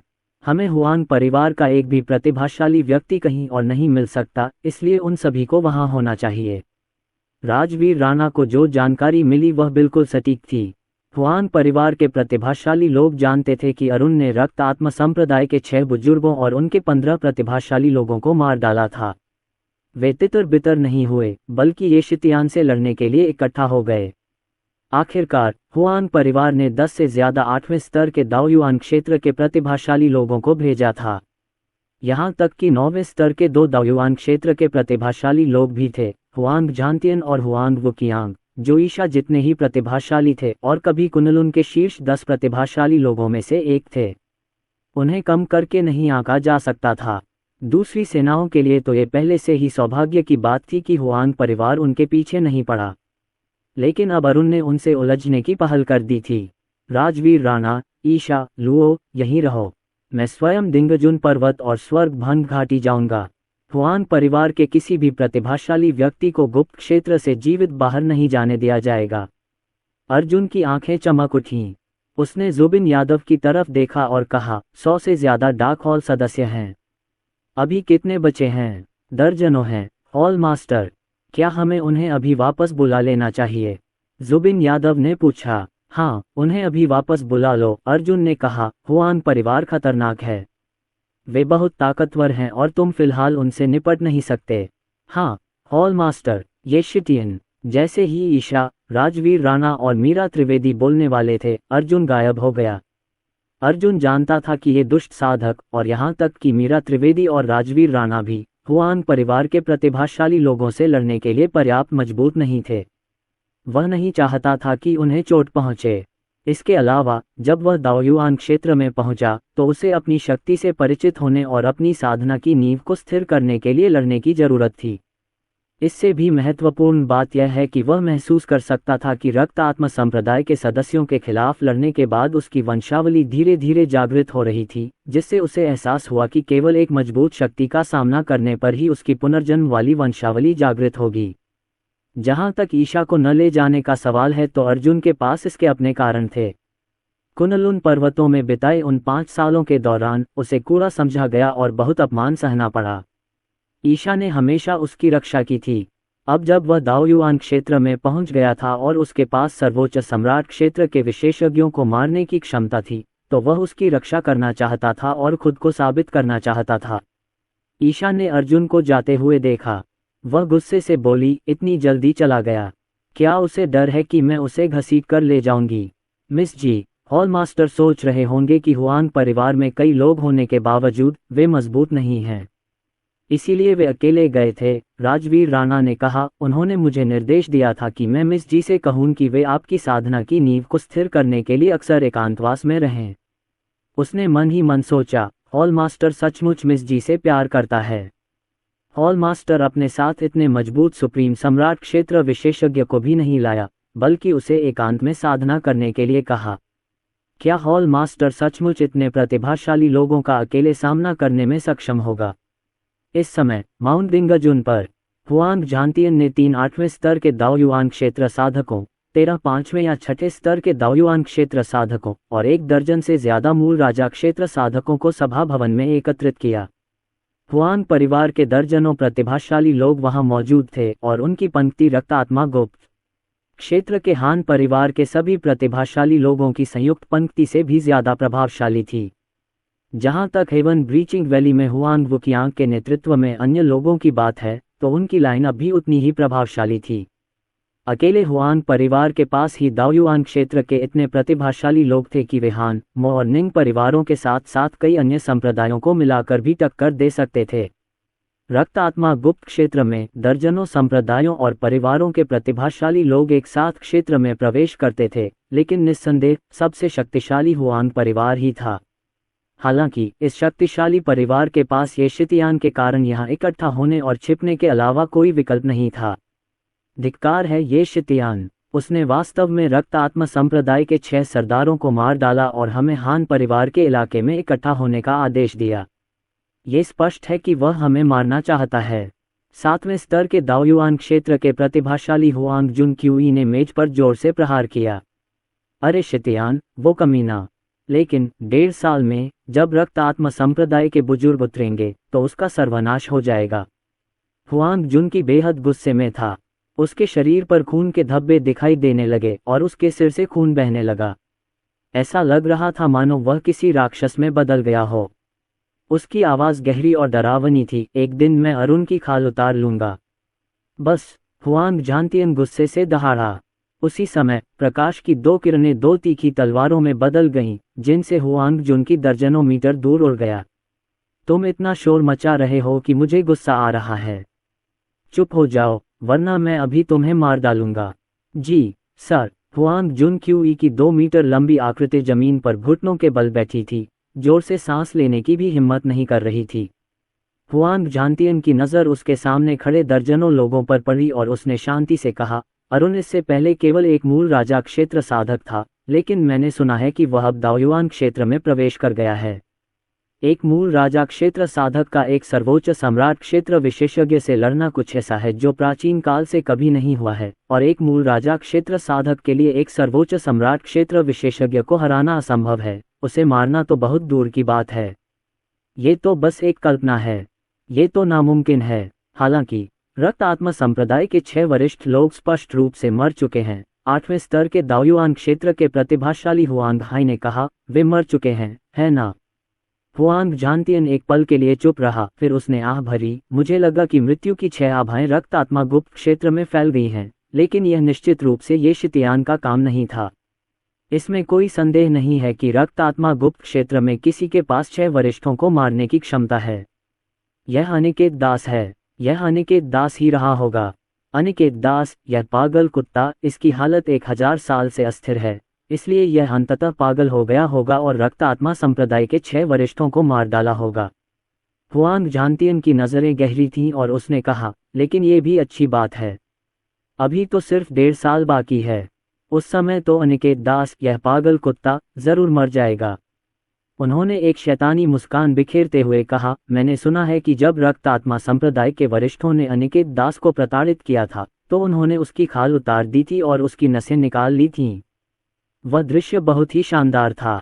शायद इस बार हम उस दृश्य को दोहराते हुए देखेंगे, लेकिन सिर्फ अनिकेत दास नहीं, बल्कि अरुंधु भी होगी। मेरी खाल उतार दो और मेरी नसें निकाल दो। कौन किसकी खाल उधेड़ेगा? एक ठंडी आवाज गूंजी, जिसने हुआन परिवार के सभी प्रतिभाशाली लोगों को चौंका दिया। बाहर से लाल रोशनी की एक किरण दिखाई दी। वह अर्जुन था। अर्जुन के काले बाल हवा में लहरा रहे थे और वह वीर और राजसी लग रहा था। उससे राक्षसी शक्ति निकल रही थी और वह पुनर्जन्म के प्रकाश से घिरा हुआ था। उसके बाईं ओर लाल और नीली आंखों वाला एक विशालकाय राक्षसी जानवर खड़ा था, जो स्पष्ट रूप से सोना था। अर्जुन और सोना का प्रवेश और आचरण प्रभावशाली और विस्मयकारी था। चूंकि तुम गद्दार हो गए हो, इसलिए मैं तुम्हें तुम्हारे रास्ते पर भेज दूंगा। अर्जुन ने 9 पाताल आकाश भाला लहराया। उसने अपनी पूरी ताकत से भाले को आगे बढ़ाया और भाले में अपनी राक्षसी ऊर्जा भर दी। 9 निचले आकाशीय भाले की नोक से भाले की क्यूई की सैकड़ों लड़ियां निकलीं और पूरे कमरे में फैल गईं। छोटे बदमाश, रुको। ये शितियान, तुम मौत को दावत दे रहे हो। ये शितियान, क्या तुम्हें सचमुच लगता है कि हुआंग परिवार तुमसे डरता है? तुरंत ही हुआंग परिवार के दर्जनों प्रतिभाशाली लोगों ने अपने हथियार निकाले और भालाची, कृपांची और भालाची की लड़ियां बाहर निकल आईं। चारों तरफ चकाचौंध भरे विस्फोट हुए और कमरा खंडहर में तब्दील हो गया। हुआंग परिवार की सेना इतनी मजबूत थी कि वह कुनलुन पर्वतों में एक छोटे से परिवार को नष्ट कर सकती थी, लेकिन इस बार उनका मुकाबला केवल एक ही दाओयुआन क्षेत्र के साधक से था, ये शितियान। वाह! अर्जुन के भाले की क्यूई ने एक के बाद एक आने वाले हमलों को चीर डाला और फिर अपने विरोधियों पर वार किया। उसके भाले की क्यूई की हर एक धार ग्रिम रीपर की दरांती की तरह थी, जो हुआंग परिवार के जिन भी प्रतिभाशाली लोगों को छूती थी, उनकी जान ले लेती थी। सबसे आगे हुआंग परिवार के 2 मूल राजा क्षेत्र प्रतिभाओं पर भाला क्यूई से बमबारी की गई और उन्होंने इसका मुकाबला करने के लिए अपने रक्तसार और पूरी ताकत का इस्तेमाल किया। धमाका, धमाका। भाले की क्यूई ने उनकी सुरक्षा को तोड़ दिया और उनकी छाती को छेद दिया, जिससे वे तुरंत मर गए। ये शितियान, तुमने मेरे चचेरे भाई को मार डाला, इसलिए तुम्हें मरना होगा। ये शिटियन, तुम जानवर। हुआंग परिवार के 1 दर्जन से ज्यादा मूल राजा राज्य के प्रतिभाशाली योद्धा आने वाले भाले क्यूई से निपटने के लिए आगे बढ़े। हालांकि भाला क्यूई अविनाशी लग रहा था और उसने एक ही पल में उन सभी को भेद दिया। Bang bang bang. भाले की क्यूई की लंटें ज्वार की लहर की तरह कमरे में फैल गईं। हुआंग परिवार के प्रतिभाशाली लोगों के शरीरों में खून के छेद कर दिए और कुछ ही सांसों के अंतराल में उनमें से दर्जनों को मार डाला। इस समय अर्जुन का शरीर राक्षसी ऊर्जा और दिव्य बिजली से जल रहा था। उसकी आंखें लाल और रक्तपिपासु थीं, क्योंकि उसे महसूस हो रहा था कि उसके शरीर में मौजूद रक्त अजगर बेतहाशा सब कुछ सोख रहा है। इस साधना स्तर के प्रतिभाशाली लोगों को बाहरी दुनिया में अद्वितीय प्रतिभाशाली माना जा सकता था, लेकिन यहाँ तो दर्जनों लोग उन्हें मुर्गियों और कुत्तों की तरह मार रहे थे। हुआंग मिंग द्वारा पकड़े गए सैकड़ों दुष्ट साधकों में भी मूल राजा क्षेत्र के उतने साधक नहीं थे। आह, मेरे भाइयों, ये शिटियन, तुम कमीने, मरो। तीसरे और चौथे स्तर के 3 दाओयुआन क्षेत्र के प्रतिभाशाली लोग आगे बढ़े। उनमें से एक के हाथ में कृपाण, दूसरे के हाथ में तलवार और तीसरे के हाथ में कांसे का बर्तन था। उनके हथियारों से सच्चीची की झलक निकल रही थी, जब वे अपने अपने दाव की शक्ति का प्रदर्शन कर रहे थे और एक साथ अर्जुन पर टूट पड़े। तीनों दाव 3 प्रचंड तरंगों के समान थे, जिनमें असीम शक्ति समाहित थी। Bang bang. भाले की क्यूई की किस्में 3 दाव से टकराईं और उन्हें टुकड़े टुकड़े कर दिया। उसके बाद भाले की क्यूई की अधिक किस्में 3 दाव युआन क्षेत्र के प्रतिभाशाली लोगों के दिलों को छेदती हुई उनके जीवन को नष्ट कर देती हैं। इससे पहले कि हुआंग झांतियन, हुआंग जुन क्यूई, हुआंग हाय और हुआंग परिवार के अन्य उच्च स्तरीय प्रतिभाशाली लोग इस घटना पर प्रतिक्रिया दे पाते, उनके आधे से अधिक लोग पहले ही मर चुके थे। वे जानते थे कि अरुण कितना भयानक था, लेकिन उन्होंने यह नहीं सोचा था कि वह इस हद तक भयानक होगा। उन्होंने ये शितियान से लड़ने के लिए अपनी सेनाएं इकट्ठी कर ली थीं, लेकिन जब वह सचमुच आया तो उसकी युद्ध कुशलता के आगे वे टिक नहीं पाए। उनके दर्जनों प्रतिभाशाली योद्धा पलक झपकते ही अर्जुन के हाथों मारे जा चुके थे। हुआंग झांतियन और हुआंग हाई समय रहते पीछे हट गए और लड़ाई देखने के लिए किनारे खड़े हो गए। वे आगे बढ़ने से पहले ये शितियान की असली ताकत देखना चाहते थे। दूरी पर हुआंग जुन क्यूई और उनके चचेरे भाई, जो 8वें स्तर के दाओयुआन क्षेत्र के प्रतिभाशाली व्यक्ति थे, की भी यही योजना थी। दूसरी ओर हुआंग परिवार के शेष 10 दाओयुआन क्षेत्र के प्रतिभाशाली साधक आगे बढ़े। वे सभी 5वें या 6ठे स्तर के दाओयुआन क्षेत्र के साधक थे और काफी शक्तिशाली माने जाते थे। सभी का मानना था कि वे कम से कम कुछ मिनटों तक अरुण को रोक पाने में सक्षम होंगे, क्योंकि उन्हें मध्य अवस्था के दाओयुआन क्षेत्र के साधक माना जाता था, तथा वे प्रारंभिक अवस्था के दाओयुआन क्षेत्र के साधकों की तुलना में काफी अधिक शक्तिशाली थे। दूर से हुआंग हाई ने चकाचौंध कर देने वाला युद्ध क्षेत्र देखा। उसका दिल जोर जोर से धड़क रहा था। वह डर गया और बुदबुदाया, ये शितियान कैसा राक्षस है, वह बहुत ताकतवर है। उसने एक ही बार में दर्जनों लोगों को मार डाला। हालांकि अगर कोई बारीकी से देखे तो उन्हें पता चलेगा कि ये शितियान की ताकत एक सर्वोच्च सम्राट क्षेत्र विशेषज्ञ के बराबर थी, लेकिन वह निश्चित रूप से रक्तात्मा संप्रदाय के 6 वरिष्ठों को मारने के लिए पर्याप्त मजबूत नहीं था। शायद यह वैसा ही था जैसा हुआंग झांतियन ने कहा था। रक्तात्मा संप्रदाय के 6 वरिष्ठों की हत्या अनिकेत दास ने की थी। टकराना। इस समय अर्जुन के रक्त अजगर ने उसके शरीर को लबादे की तरह घेर लिया था। उसकी आंखें भी वध से पूरी तरह रक्त लाल हो गई थीं। ऐसा प्रतीत होता है कि रक्त ऊर्जा और युद्ध ने उनकी दाओयुआन क्षेत्र साधना में निपुणता को मजबूत कर दिया था। अर्जुन का मुख का सुनामी जैसा भयानक था और शक्ति की लहरें उसके दुश्मनों पर टूट पड़ीं, जिससे कमरा तहस नहस हो गया। उसके सामने 5वें स्तर का दाओयुआन क्षेत्र का प्रतिभाशाली व्यक्ति खूनी पेस्ट में बदल गया। धमाका। ड्रैगन स्लेयर हेवन स्वॉर्ड, आओ। अर्जुन ने अपनी तलवार चलाई। आकाश रंग बिरंगी किरणों से भर गया, क्योंकि तलवार की क्यूई की हजारों लड़ियां चारों दिशाओं से आ रही थीं और 6ठे स्तर के 2 दाओयुआन क्षेत्र के प्रतिभाशाली योद्धाओं को तुरंत मार डाला। फिर उसने 1 और 5वें स्तर के दाओयुआन क्षेत्र के प्रतिभाशाली व्यक्ति को आसानी से मुक्का मारा और मार डाला। बाहरी दुनिया में प्रतिभाशाली, लेकिन अर्जुन के सामने वध के लिए मेमने। उनके लिए उसके प्रहारों का सामना करना बिल्कुल असंभव सा लग रहा था। हुआंग परिवार के बाकी 6 प्रतिभाशाली लोगों को जल्दी ही एहसास हो गया कि वे उससे मुकाबला नहीं कर सकते। वे तुरंत चारों दिशाओं में बिखर गए। अगर वे उसे हरा नहीं सकते थे तो सबसे अच्छा उपाय यही था कि भाग जाएं। भागने की कोशिश कर रहे हो? क्या मैंने कहा था कि तुम ऐसा कर सकते हो? उस समय तुमने कुनलुन पर्वतों को धोखा दिया था और कुनलुन पर्वतों के दुष्ट साधकों पर हमला किया था। क्या तुमने कभी सोचा था कि ये दिन भी आएगा?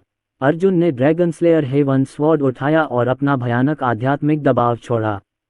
तभी एक ऐसी संरचना प्रकट हुई जिसने अर्जुन के चारों ओर 10,000 मीटर का दायरा घेर लिया। हुआंग परिवार के सभी प्रतिभाशाली लोग उस तलवार संरचना में समा गए। तलवार और भाले की तकनीक ही एकमात्र ऐसी तकनीक नहीं थी जिसमें वह सक्षम था। साधना के स्तर के साथ साथ उसकी संरचनाओं पर भी महारत बढ़ती गई थी। उसने अपने बाएं हाथ में ड्रैगन स्लेयर हेवन स्वॉर्ड और दाएं हाथ में 9 नेदर स्काई स्पीयर पकड़ रखा था।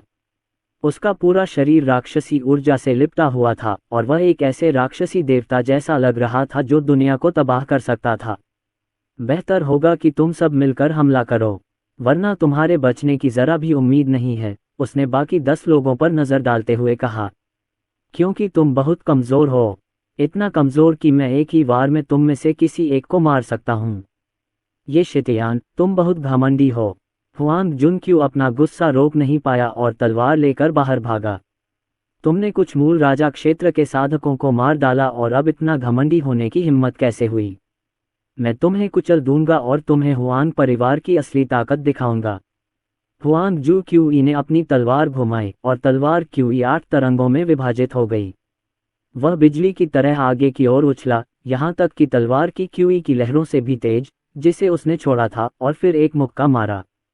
वह पंच से अरुणोव को असंतुलित करना चाहता था और फिर 8 तरंगों से उसे मार डालना चाहता था। अर्जुन उदासीनता से मुस्कुराया। जब प्रतिद्वंद्वी का मुक्का जमीन पर आने ही वाला था, अर्जुन अचानक हिले और उन्होंने अपना मुक्का मारा। दरार! इस मुक्के ने हुआंग जुन क्यू की मुट्ठी तोड़ दी। फिर अर्जुन की रक्त ऊर्जा ने तलवार क्यू की 8 तरंगों को अपने में समाहित कर लिया और हुआंग परिवार के अन्य प्रतिभाशाली लोगों पर हमला कर दिया।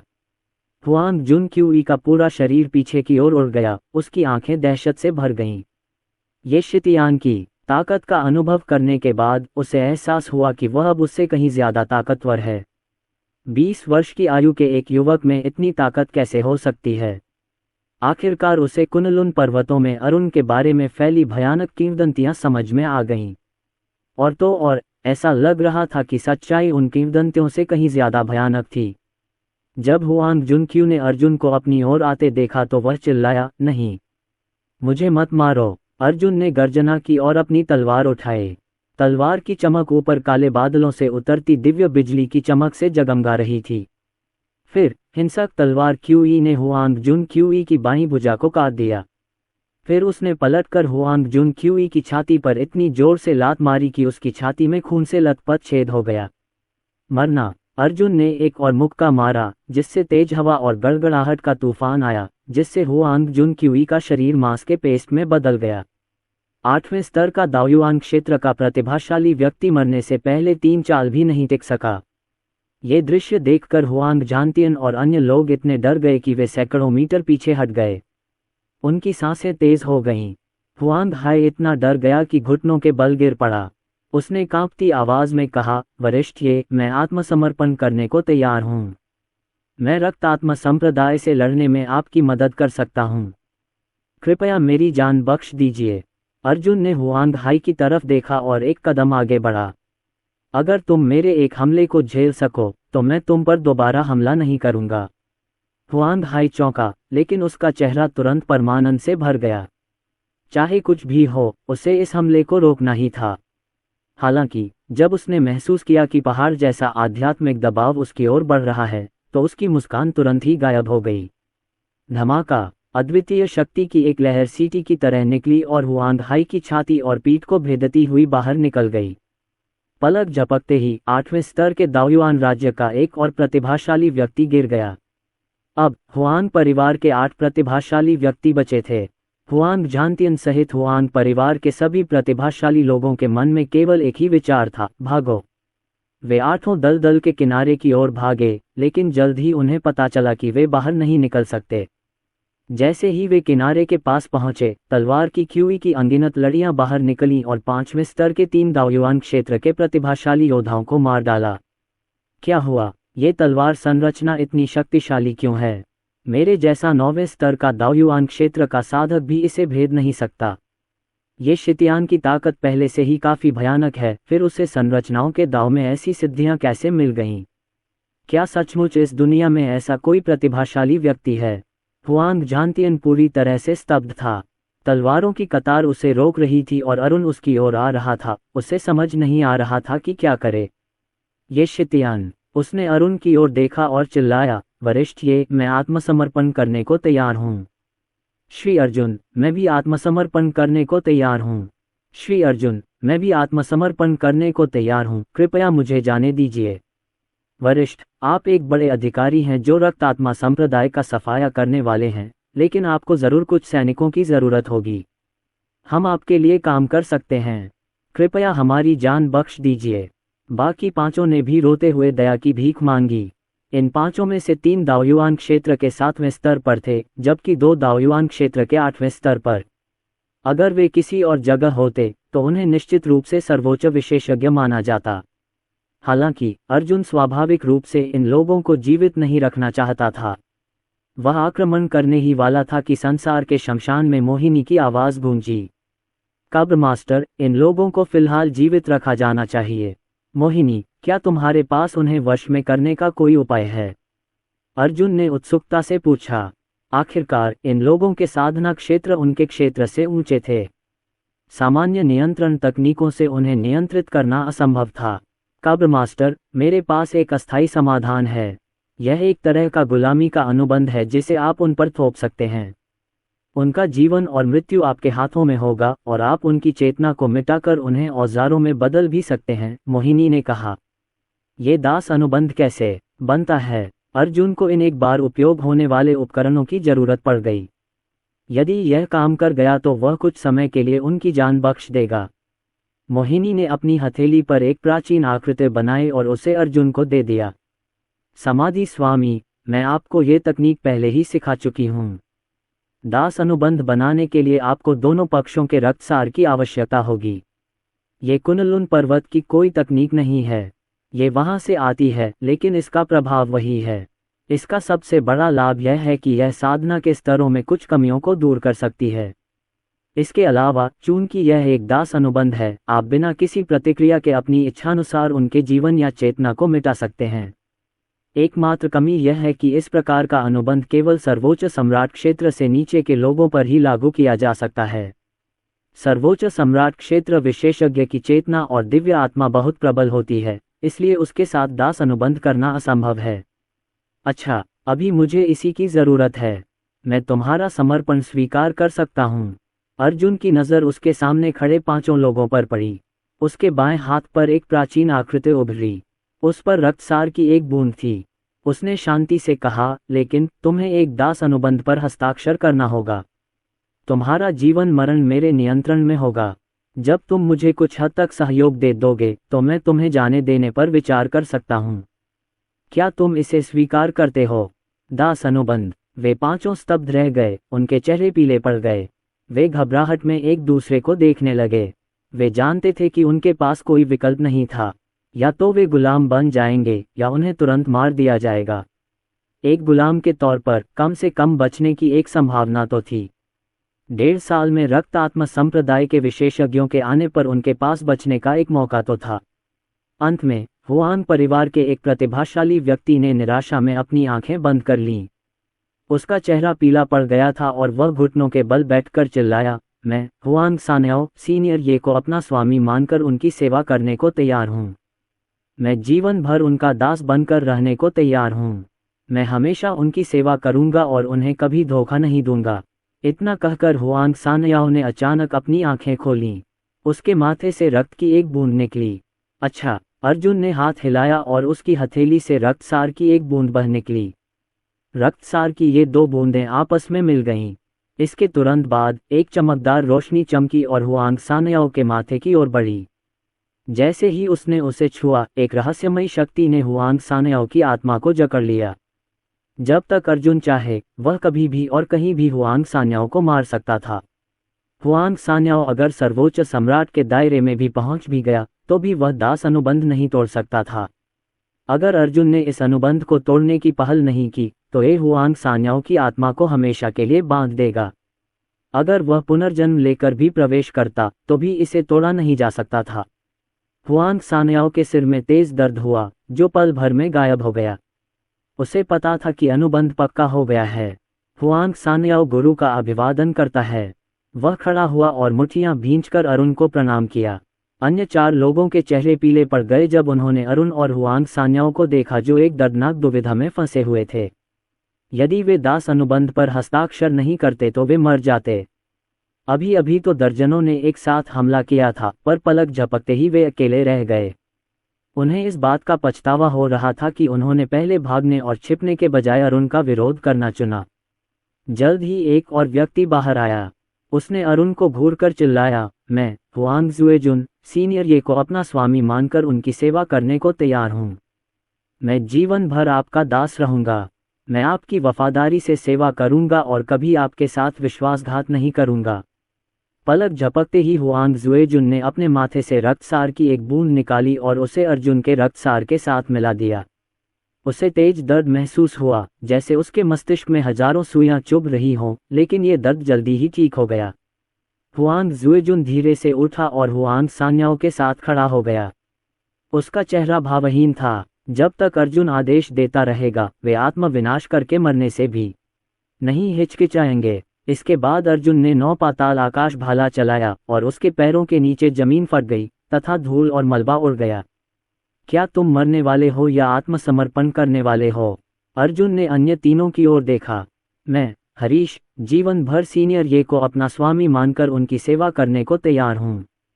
मैं हुआंग दी जीवन भर सीनियर ये को अपना गुरु मानकर उनकी सेवा करने को तैयार हूँ। मैं हुआंग युचेन सीनियर ये को अपना स्वामी मानकर जीवन भर आपका दास बनने को तैयार हूँ। हुआंग परिवार के तीनों शिष्यों ने एक ही समय पर घुटने टेककर आत्मसमर्पण करने और दास अनुबंध पर हस्ताक्षर करने की इच्छा व्यक्त की। शीघ्र ही उनका रक्तसार गाढ़ा हो गया और उनके सिर में तीव्र पीड़ा होने लगी।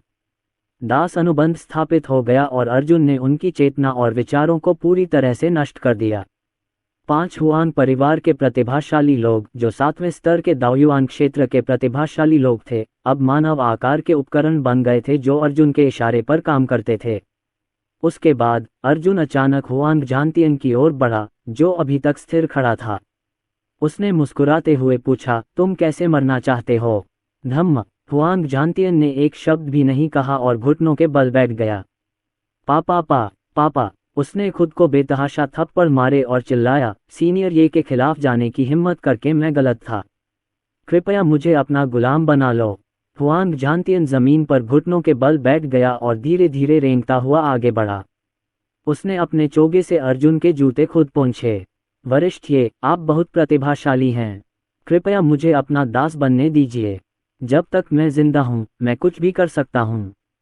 गुलाम बनना मरने से बेहतर था। अर्जुन ने लापरवाही से हुआंग झांतियन को लात मारकर दूर फेंक दिया। उसकी आंखें खून से भरी थीं। वह हुआंग झांतियन को मारना चाहता था लेकिन पुनर्जन्म कब्रिस्तान में मोहिनी ने उसे इन लोगों को फिलहाल जिंदा रखने के लिए कहा था। आखिरकार इस समय उन्हें सचमुच जनशक्ति की जरूरत थी। मैं तुम्हें कुछ समय के लिए अपने साथ ले जाऊंगा, अर्जुन ने कहा। गुरु आपका धन्यवाद। हुआंग झांतियन ने झुककर प्रणाम किया। उसने जल्दी से रक्तसार की एक बूंद निकाली और चिल्लाया, मैं हुआंग झांतियन सीनियर ये को अपना स्वामी मानकर उनकी सेवा करने को तैयार हूँ। मैं जीवन भर आपका दास रहूंगा। मैं हमेशा वफादार रहूंगा और कभी आपके साथ विश्वासघात नहीं करूंगा। टकराना। हुआंग झांतियन का रक्तसार अर्जुन के रक्तसार के साथ मिल गया। अनुबंध जल्दी ही पूरा हो गया। अर्जुन को हुआंग झांतियन की चेतना मिटाने की कोई जल्दी नहीं थी। इसके बजाय उसने पूछा, स्वर्गभंग घाटी में स्थिति कैसी है? उस पक्ष का नेतृत्व उस कमीने हुआंग वुकियांग कर रहा है।